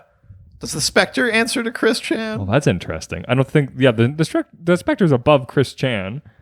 Right. Because he's just a representative. I think that's a completely different thing. Sure, yeah. He's really that's just one sect of a religion. Well, the Spectre's really like the entirety of it. Well, the Spectre's pretty Christian, pretty Catholic, really, when you think about it. Oh, yeah. So maybe they'd fight. Let them fight. Begin. Chris asks, did anyone foresee the events of Infinite Crisis? If so, what stopped them from changing the course of the events? Right. So you get a few, I think, hints that people of great power did not foresee it. Or they foresaw something and didn't recognize what it was until it was too late. Yes. So, for example, the wizard Shazam, the one that gives Billy his powers, at one point says, I believe this is meant to be my final purpose. There's a whole bit in Day of Vengeance where the wizard fights the Spectre. Billy Batson. Well, he's not the cool wizard like that. He's just like a guy with a big white beard. In my head, he is. Yeah. Yeah. Billy. Okay. Billy Batson. I mean, it's pretty good. Well, that's all I Let's can not go do. further than those two words. You might though. get in trouble. You know, like he says something like, this is my purpose, but he doesn't say like, I've been waiting for this specific moment. I think he just recognizes that the threat is so grave. He's like, if this isn't my purpose, then what is? So I think there's a thing where a lot of magicians of great power maybe sensed that they would eventually be called upon to protect all of magic or something, but didn't necessarily see it being the Spectre that would be the thing coming after them. Yeah. Or flip side, the people that maybe are powerful enough to have foreseen it are that kind of so powerful where they go like, we actually need to let this happen because because it's fated. Destiny. The way that it will end is the way that it was always going to end. Yeah. We must let this begin. So even the people that potentially foresaw it, if they were powerful enough, they probably also, the reason they didn't stop it is because things have to unfold a certain way. Well, and they want it to unfold that way. And ultimately, the conclusion they come to, the way they do defeat the Spectre in this, is essentially to let it happen. Yeah. Like, I think there's a question that asks this later, so I'll save it. But like, their ultimate way to beat the Spectre is literally to let the Spectre keep doing what he's doing. Wow. Yeah. Wow. Yeah. That's cool. Yeah. All right. Let's go to the next question. Comes from That Goes Cray. Ain't it, Jay? Watch it outa. Fish fillet. That's right. Question comes from the Cray Ghost. It's one of my favorite ones. I know you like that one. What about police officers draws the Spectre to them? Corrigan and Alan were cops, and Hal was essentially a space cop. Right. Does being God's vengeance require professional history of crime and punishment? Outside of Kingdom Come, it's always cops. Right. Should Jim Gordon be 5G's Spectre? Oh no, not 5G. Well, I mean, listen, we don't talk about 5G in this house. No. It didn't happen. It was never going to happen. And it also released coronavirus. And it, a lot of people think the 5G released the coronavirus. The cop observation is pretty astute. So Jim Corrigan, Crispus Allen, and Hal Jordan have all been hosts for the Spectre at different times. Mm-hmm. All of whom cops of some variety. Yeah, Hal for space. Yeah. Jim and Crispus, both Gotham City detectives. Yeah. Specifically. I think what the idea was with Jim Corrigan in like his initial sort of golden age comics is that he's a cop. He must understand right and wrong. What a perfect person to anchor to be the Spectre. You know, like it's trying to say that like a cop has some idea of morality or whatever. The more you go down that line of thinking, the more you realize that I mean, just A, is patently ridiculous, and B, is increasingly problematic. Yeah. But I suspect, in a sort of naive way, that was the idea of it. I don't even think it's a rule. Like, I doubt that there's a, like how there's that Batman Bible, there was for a time. I doubt there's a rule in DC that's like, remember, if you're going to give the Spectre a host, has to be a cop. Yeah. There's no way that's written down, but I imagine that intuitively, in a very naive way, that was the idea. It's like, well, it must be someone whose job it is to right and wrong, right? But the fact that it hasn't been a judge, or the fact that it hasn't been like a social worker, it's interesting, or it hasn't been a doctor, or like people that have to grapple with ethical questions all the time, or a philosopher, a poet, who didn't even know it, right? The fact that it's never something else is interesting. I have to admit, I have to think it's just that sort of naive, like, cops know right and wrong sort of idea. Yeah. Do I think Gordon should be the Spectre? I think that would make an interesting story, but 5G is not happening. Frankly, even just saying it out loud, if we're getting a new host for the Spectre at some point, let's switch the profession up. I think it'd be interesting in the way that Kyle Rayner as a Green Lantern was interesting because he was an artist. So he came from this sort of creative side. I think it'd be interesting if you took like a philosophy professor or whatever, or something like pick something really like esoteric, Yeah. where even the philosophy professor is not sure that he understands what right and wrong is, and then Yeah. charge him Well, with that's hosting more the interesting. Spectre, who has to dole out right and wrong. Yeah. And then now you have a story where it's like I don't know if I can figure out what right and Yeah. wrong is, but I'm compelled to deal out judgment. You end up with a thing sort of how Hal's was, because Hal was the host after he died as Parallax, and he tried to bend the Spectre's mission to one of redemption. He tried to become a spirit of redemption. He tried to Wow. rehabilitate Two-Face. He tried to Yeah. do all these other things. And that's one of the best runs of the Spectre. It's one of the most interesting. Yeah. So I think if you're doing that, That would be the way to go. something about like it. that would be the way to go, I like right? that. That's fucking rad. I like Yeah. that a lot. That's awesome. All right. Next question. All I know is that there's nobody here named Josh. okay. That's of all of the people. Seems pretty specific to say that there's nobody here named that one thing. Doth does protest too much again, I think. Next question. Josh is Not the one who Josh. asked this. Yeah, not Josh. Not Josh asks. Yeah. Now that we've gotten a live action version of Spectre, Okay. figure we'll see a live action Etrigan? Yeah, I mean, we technically have we have a couple of live action Spectres. We have a live action Etrigan, don't we? I thought we had. I don't think so. No, has there not been any? I don't believe so.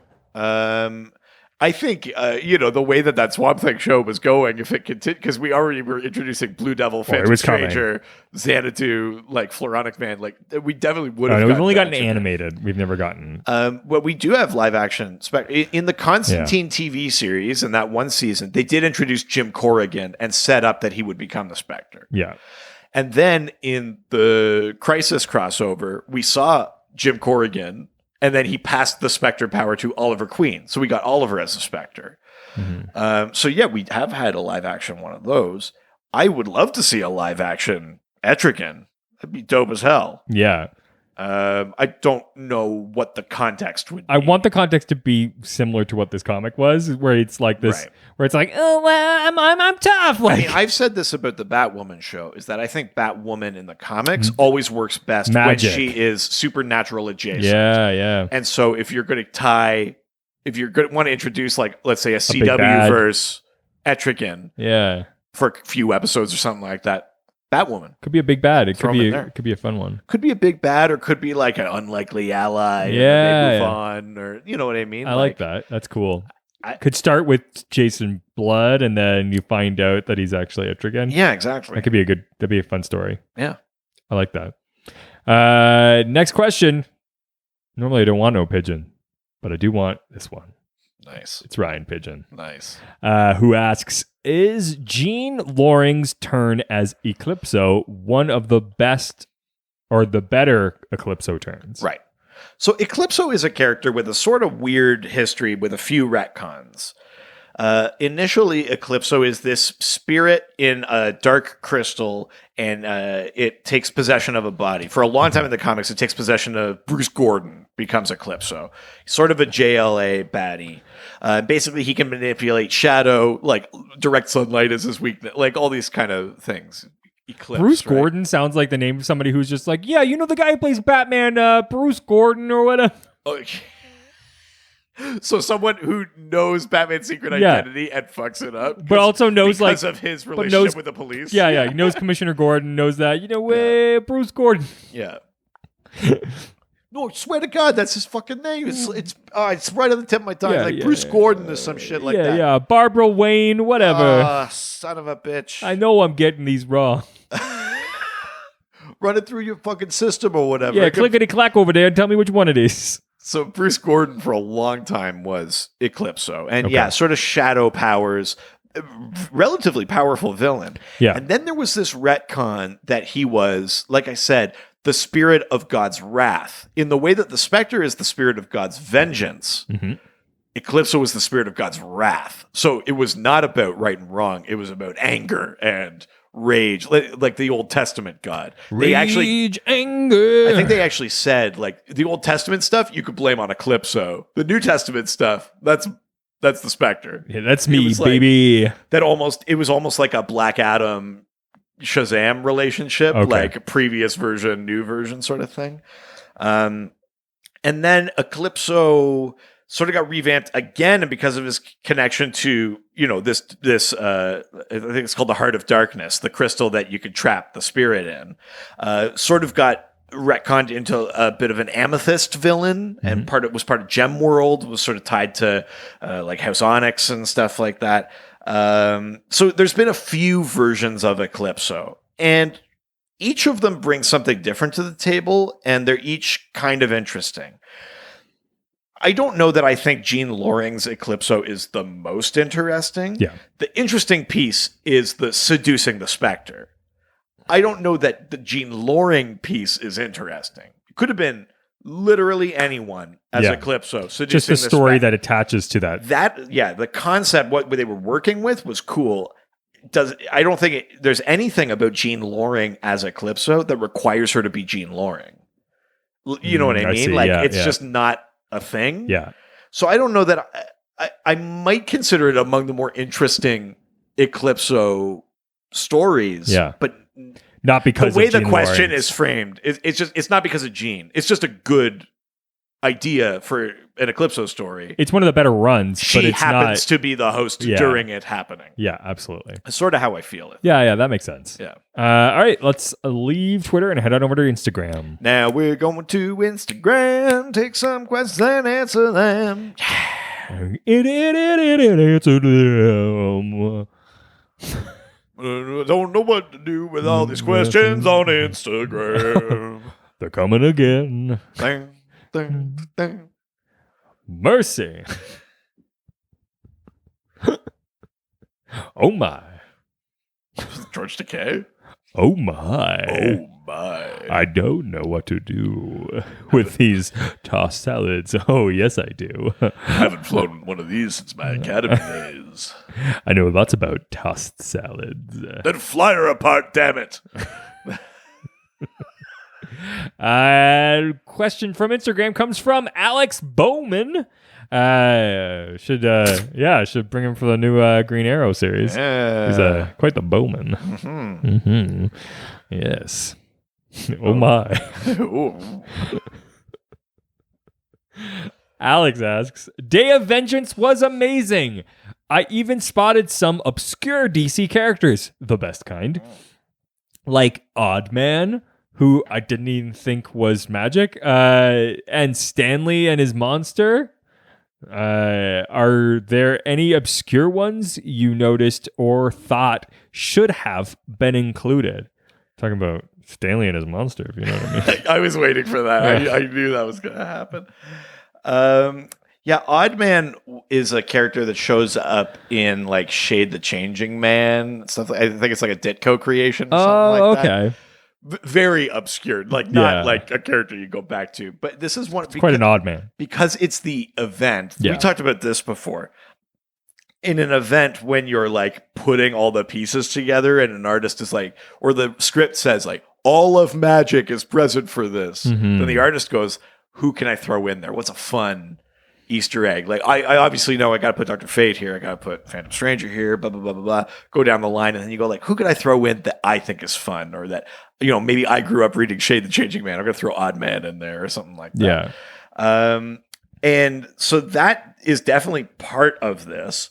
I think, it's not technically obscure, but when you get to the Day of Vengeance special, so the Day of Vengeance is a 6-issue series, and then there was one special that sort of finished it off. Yeah.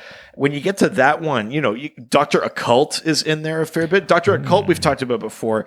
He's one of DC's earliest characters. He was from 1935, so 3 years before Superman. And he has like the mystic symbol of 7, and he was sort of this like occult detective basically, but he turns into this sort of magic user. And anytime there's a big magic event, you see Dr. Occult in there somewhere. So there's like, you see having him, he's not just in the background. He's like actually like, he has a moment in that issue. So that's kind of something. Oh God.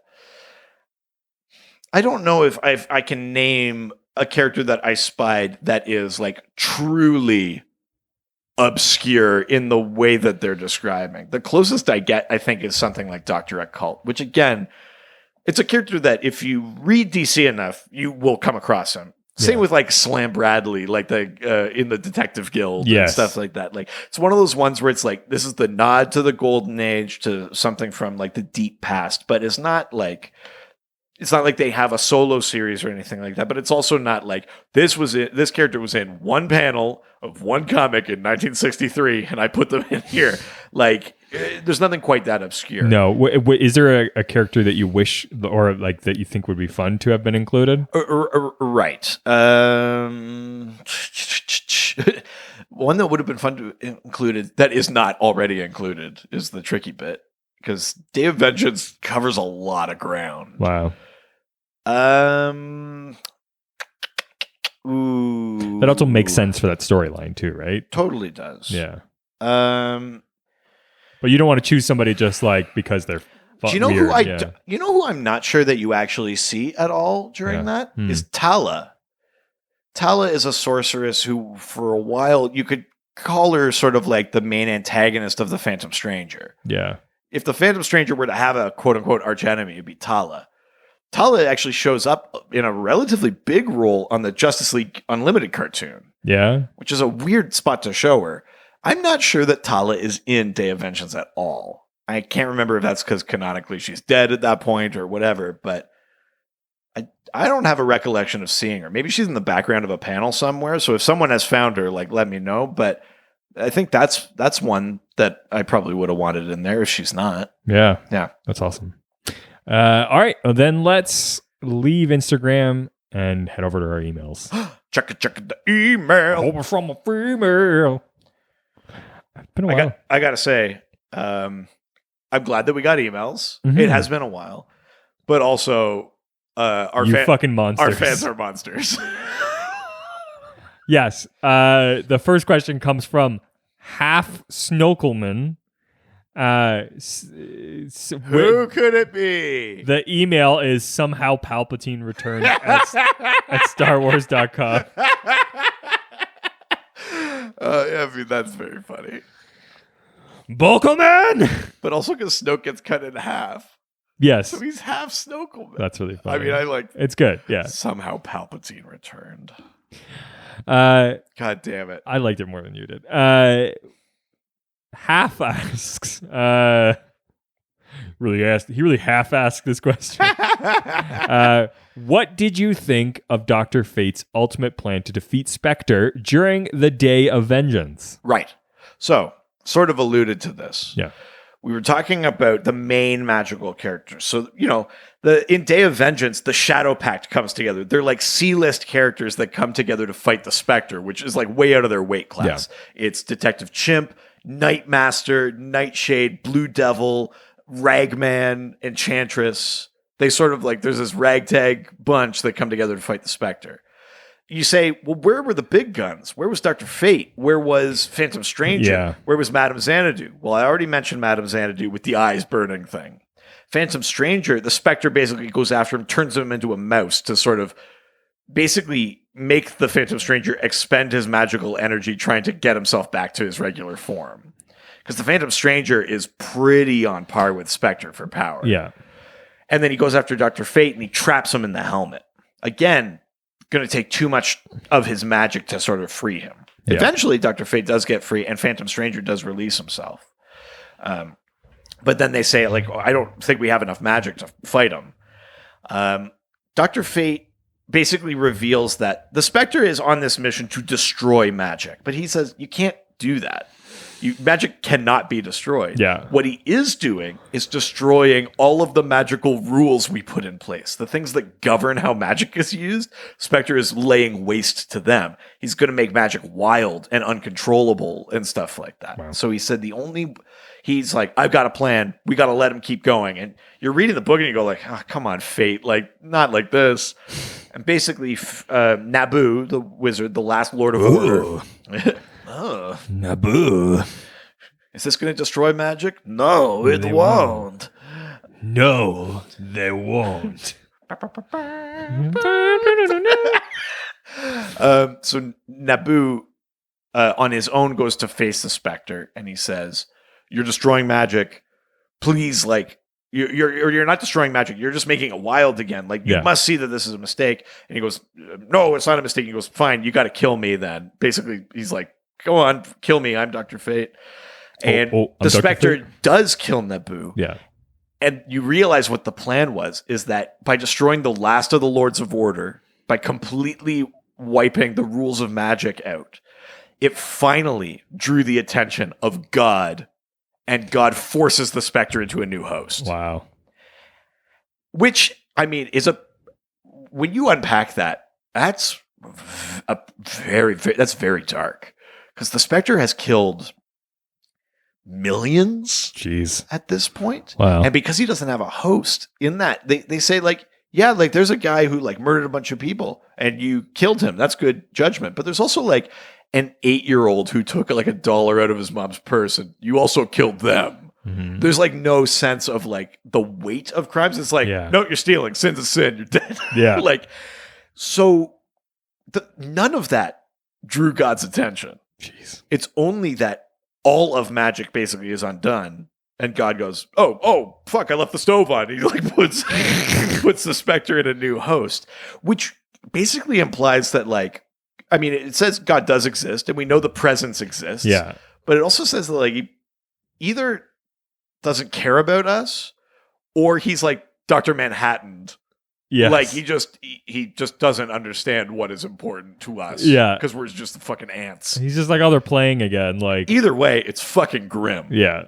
But that's ultimately Dr. Fate's plan. He said the damage is too severe. We can't undo this, and we can't fight the Spectre. Yeah. The best we can hope for is to make the Spectre so angry that he finishes the job and finally is put back on a leash. Yeah. And that's crazy. And he does it, and it works. And the Spectre ends up hosted by Crispus Allen, a recently deceased Gotham City detective who was partners with Renee Montoya. Wow, that's crazy. Yeah, it's wild. Wow, jeez. Very, very grim. Yeah, fuck. All right. Well, speaking of very, very grim, the next question comes from 106.9 Hot Snakes. Oh, it hurts. What did I eat? Hot Snakes. The best music streaming all day.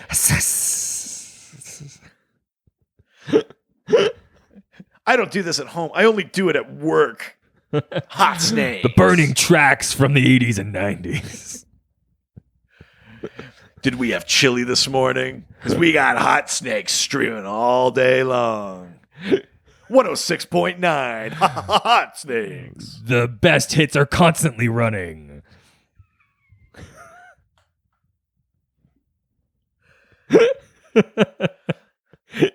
It's my favorite song. I'm going to change my pants. Hot Snakes, 106.9. Yeah, someone has written in as 106.9 Hot Snakes. Well, I mean, it's actually from that radio station, though, because the email is brownriver at 1069hotsnakes.com. So it's just Jesus Christ. We brought it into this world, and now it's become a real thing. Yeah, now we have to reap what we've sown. Oh, it's like in Supernatural, because enough people believed into it, it became a real thing. Oh, yeah, that's right. I have, yeah. I've seen enough Supernatural that I get that reference. Hell yeah. Like Captain America. Like, oh, I understood that. Yeah, I got that one.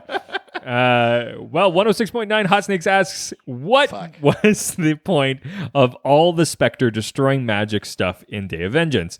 Like, how did it connect to the actual Infinite Crisis at all? Right. So off the top, I talked about how before Infinite Crisis, there were sort of 4 mini events that happened. Yeah. So Day of Vengeance involved magic. The OMAC project was about Brother Eye becoming sentient and, like, trying to, with this OMAC virus, wipe out metahumans. Yes. It was like Maxwell Lord, and that was the thing Blue Beetle discovered before he was killed, sort of thing. There's Villains United, which is about the secret society of supervillains fighting the heroes, and there is Ranthanagar War, in which the planet Ran, I think, is moved, like physically moved into like an unstable orbit near the planet Thanagar, and it launches a war between those two planets.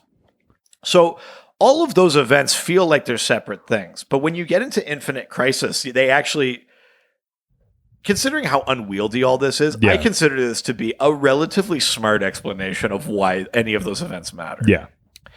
The ultimate idea of Infinite Crisis is that Alexander Luthor Jr.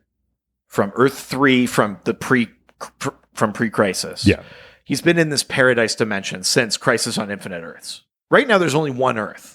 And then he's been in this paradise dimension, and he says, we built the one Earth on the wrong Earth because it's look how dark it is. Look how grim things have gotten. It's sort of a comment on the 80s and 90s of comics.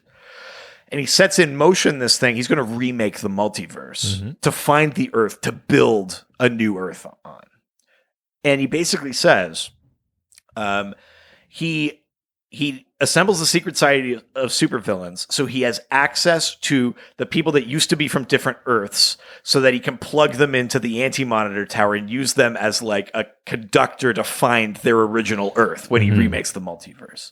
He moves the planet Ran to shift where the center of the universe is, which again is part of this rebuilding the multiverse thing. He physically shifts the center of the universe. Destroying the rules of magic provides the raw power and energy he will need to recreate universes. Yeah. And then giving Brother Eye sentience gives him a computer powerful enough to sift through and like figure out which worlds are which. Yeah. So each of those events is him setting up a piece of rebuilding the multiverse. Wow. So that was the bit that Magic played, was by destroying the rules of magic, he lets all this wild magic out, and then he and Brother Eye can harness that raw energy and use it to generate universes using people plugged into the Anti-Monitor Tower and like all this kind of shit. Yeah. Considering how unwieldy each of those mini events and Infinite Crisis is, I think that's a really solid explanation of why any of those things is happening. Kind of, yeah. You know, like, of course you can poke holes in it, but like that's a relatively smart, concise way to describe like, why did we do 4 events before we got to this event? Yes. It makes sense to me. Yeah, I know, actually. That makes a ton of sense. Yeah. Well, that's the last question. Oh, yeah. So you know what that means. I do now. That's right. We're going on to this week's Dial Doc. Based on the old comic books that have been rebooted, Dial H for Hero, in which a character would find themselves in front of a payphone, dial hero into it, or maybe evil, and turn into a villain or a superhero for a small period of time. This was an opportunity for fans of comic books to be able to bring in their own characters that wouldn't make sense for an entire series, but for this one issue could be a character that lived and existed. So each week we try to come up with our own randomly generated character from the top of our head, based on generally things we see around in our room. Right. We come up with a brand new character every single week. We've done this for over 200 fucking times. Please free us. Break these chains. Please. Is there no end in sight? Not today, because we have to come up with characters. We sure do. Do you have one? I think so. Okay. I'm just going to go. We'll see where this goes. Okay. I have a name and I haven't figured out what the power is. Okay. Yet. I'm just going to do it on the spot. Okay, that sounds awesome. What's your name? My character's name is Only Stands. Only Stands? Yeah. Oh my God. There's 2 things that are happening right now, and I'm curious how they're going to play into each other. So Only Stands has the power to basically broadcast themselves only when in the middle of a sex act. And they can broadcast to any sort of phone, TV, smart fridge in the area. And when they do, the people that witness it immediately stand. They are like 100% loyal, obsessed, will do anything for you, will like lay down their lives for you. What is on the video? So that's Only Stands. Oh, I want to subscribe to that. Jeez. I mean, you wouldn't have a choice. Yeah, I mean, it just must be so good. I have no choice. That's Only Stands. Jesus Christ. Wow. I mean, you swung for the fence and you knocked it out of the park. I figured it out. Yeah. My character's name is Syndicate. Okay. Whose ability is basically that they have the ability to basically immediately like join or feel a part of any like group organization. Okay. And basically like know all of their like passwords and like rules and like basically can like fit in with any organization. Is it just that they understand the organization implicitly, or is it also that the people in the organization are like, yeah, of course you belong here? Yeah, exactly. Right. Yeah. So he immediately belongs. Everyone knows they have him. the power of membership. Yes. Yeah. Exactly. Yeah. Okay. And so like they could suddenly just show up at the Justice League and people would be like, who the fuck is that guy? He just showed up. And they're like, what are you talking about? That's Stan. Like, that's only Stan. Yeah. Oh my God, they play together. Maybe the same person. Yeah, and so it basically is part of any organization, any like mob, crime syndicate, like Justice League organization, anything like that. He basically can immediately act as if he'd always been there. He can use it like he doesn't have to pay for a membership, and he can shop at Costco. Yeah, exactly. Yeah. Just walks in, they're like, "Hey." I mean, he must have a membership. He clearly belongs here. Yeah. I mean, I know him. How could I know him? Yeah. All right. That's Syndicate. I like that. Yeah. So only Stans and Syndicate. We would love to hear what characters you residents can come up with. All you have to use is the hashtag DialDoc. That's right. And you can send us your character, or you could send us a question also every week. Next week's episode is going to be... Yeah, next week's episode, as decided by the Golden Age Patreon subscribers, we're talking about the Dark Age of comics. So 1984 to 1998, roughly. Where you had your choice of talking about the Golden Age again, talking about the Silver Age, something fun, and you went Dark Age. Dark Age. So that's where we're going. So you assholes get to just like open contempt. It feels good, doesn't it? Yeah. So any DC stuff, comics, lore, anything from 1984 to 1998 is basically on the table. That's the Dark Age of comics. Yeah, hell yeah. We're getting dark for sure. Oh yeah. Or you can also just nerd out with us online about any sort of fun geeky shit. Yeah, please. We're very excited about the new Star Trek thing that got announced. Oh my God, Strange New Worlds. So send us questions through our social media platforms, such as our Facebook, Dr. DC Podcast, our Twitter, at Dr. DC, Instagram, Dr. DC Podcast, email, drdcpodcast@gmail.com. We got a fantastic subreddit. So great. r/Dr_DC. I really am liking the current conversation about who the best guest was. Yeah, there's a post up there. I can't remember the user that put it up. It was Ben Bradley Drums. That's right. Yes. And it's just like a comment thread about who the best guest is, or who you like the best. Who's your favorite guest? Who do you want us to work hard to get back? Yeah. Essentially. So yeah, if you see that post and you haven't commented on it, please do, because that's a fun one. I would love to hear who do you most want us to have on? Like that we haven't? Of guests, yeah. Yeah. That could be really fun. I would be interested in that too. Yeah, absolutely. So you can also give us a call. 208-917-3238. Leave us a voicemail. We would love to get voicemails. We haven't gotten them in a while. I would love to hear your pretty little voices. Yeah, let me hear you. Yeah, let me right in my earhead. My fucking earhead? What is wrong with me?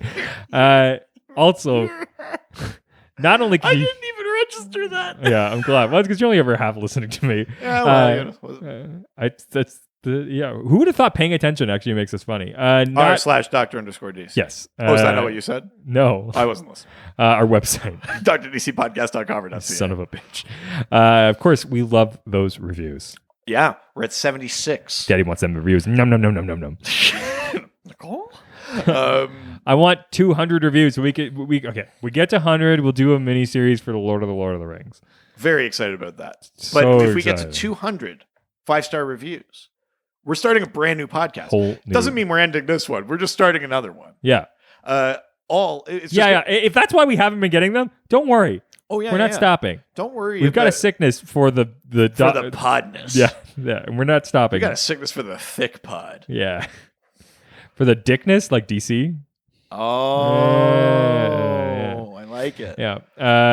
But yeah, at 100 reviews, we release a mini series, Lord of the Rings podcast. Same format, different content. That's right. At 200 reviews, we start a brand new podcast, a Supernatural rewatch show. Fucking right, baby. Yeah. Yes. And now you're like on board. Like, I am. yeah.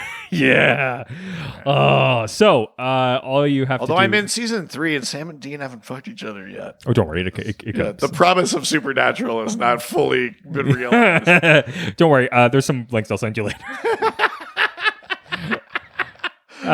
That's also a thing. Just a bunch of stop motion like action figure videos you've made. Oh man, I listened to that new This Is Rad episode about stop motion. Don't put it past me. Also, if someone could get access to fucking Sam and Dean action figures, please send them to me. Is there not Supernatural? I don't action know. figures? I've never looked it up, and now I'm upset with myself for not having looked it up. Yeah, I know what I'm doing tonight. But make sure that you give us those reviews. They can go anywhere. Yeah, I mean, if you put them on iTunes or Facebook, We'll be able to see them for sure. them right away. Yeah. But you can review us on Any platform. Podbean, Podcatcher, what's it called, Podchaser. Yeah. Review us on Reddit. Like post on a different subreddit about us and take a picture and send it to us. Or something. You know what? If you guys make a post about us on Reddit, I'll count that as 2 reviews. Oh shit! Really? Yeah.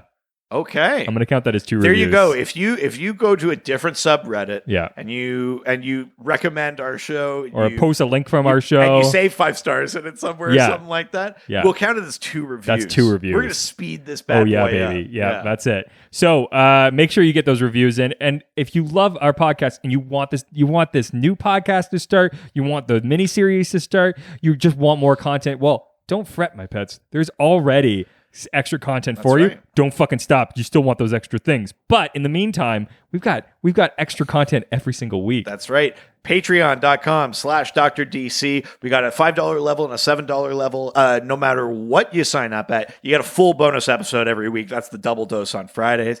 And then the extra sweet stuff for the Golden Age subscribers. You get a video episode called The Prescribed Reading. We talk about something that we're currently reading. You get merch discount. You get to help vote for episode So much. themes. And when we do like fun shit like Fanagard, October, stuff like that, you get to pitch in for that too. Yeah. I mean, I'll talk more about it next week. Yeah. When we're on the eve of Fanagard, Yes. but like lots of cool stuff coming. Lots of stuff coming down the way. And if you think like, God, these guys want to make so much content. They've already created so much content. This can't be fiscally responsible. Well, it's not, but it doesn't matter because we made even more goddamn content. That's true. We have a fucking YouTube page. Yeah, a completely different show. Our YouTube series. I haven't seen my wife in years. But the next time the doctor sees his child, Which is weird because we've only had this side project for like 5 weeks. Yeah, but somehow your child's aged 18 years. Yeah. You're gonna be going to her wedding next year. Yeah, she's going off to college. Gets in the cradle. Sure But- wish my dad was around more, but he's too busy playing scary video games. That's right. We got a YouTube page, Scaredy Guys, Yeah. where we play terrifying games. Right now, we're playing the Dark Pictures Man of Medan. That's right. Yeah, lot of fun. we've got a series on Last of Us. We got one on Resident Evil 2 remake. Yeah, we're currently on Man of Medan, and there's more coming. So if you enjoy us and you just want to see us in a different context, and you actually want to see us, Yeah. go over to YouTube. Oh yeah, you little cucks! I bet you subscribe, want to see us. like those videos, comment, give us suggestions of games you want us to play. Yeah, baby. All right, that's it for this week. We will talk with you next week. Or if you're lucky, you're going to get some of us on Thursday. You're going to get some of us on Wednesday. You're going to get some of us on Friday. Thursday. That's when the YouTube video comes out. Scaredy guy. Yeah, Wednesday. Half your fucking week Yeah. is full of Dr. And DC. once we have Lord of the Rings and Supernatural, we can have a full week Monday of to Friday, us. baby. Oh, yeah. I mean, that's decided now. Fuck. Wow, I didn't even put that together. That's hilarious. A full week of the two of us. You know you want it. Ciao, ciao. Adios. Heroes, they always fight for what is right. Live with danger and adventure, they are men of might. This was a Brain Freeze podcast.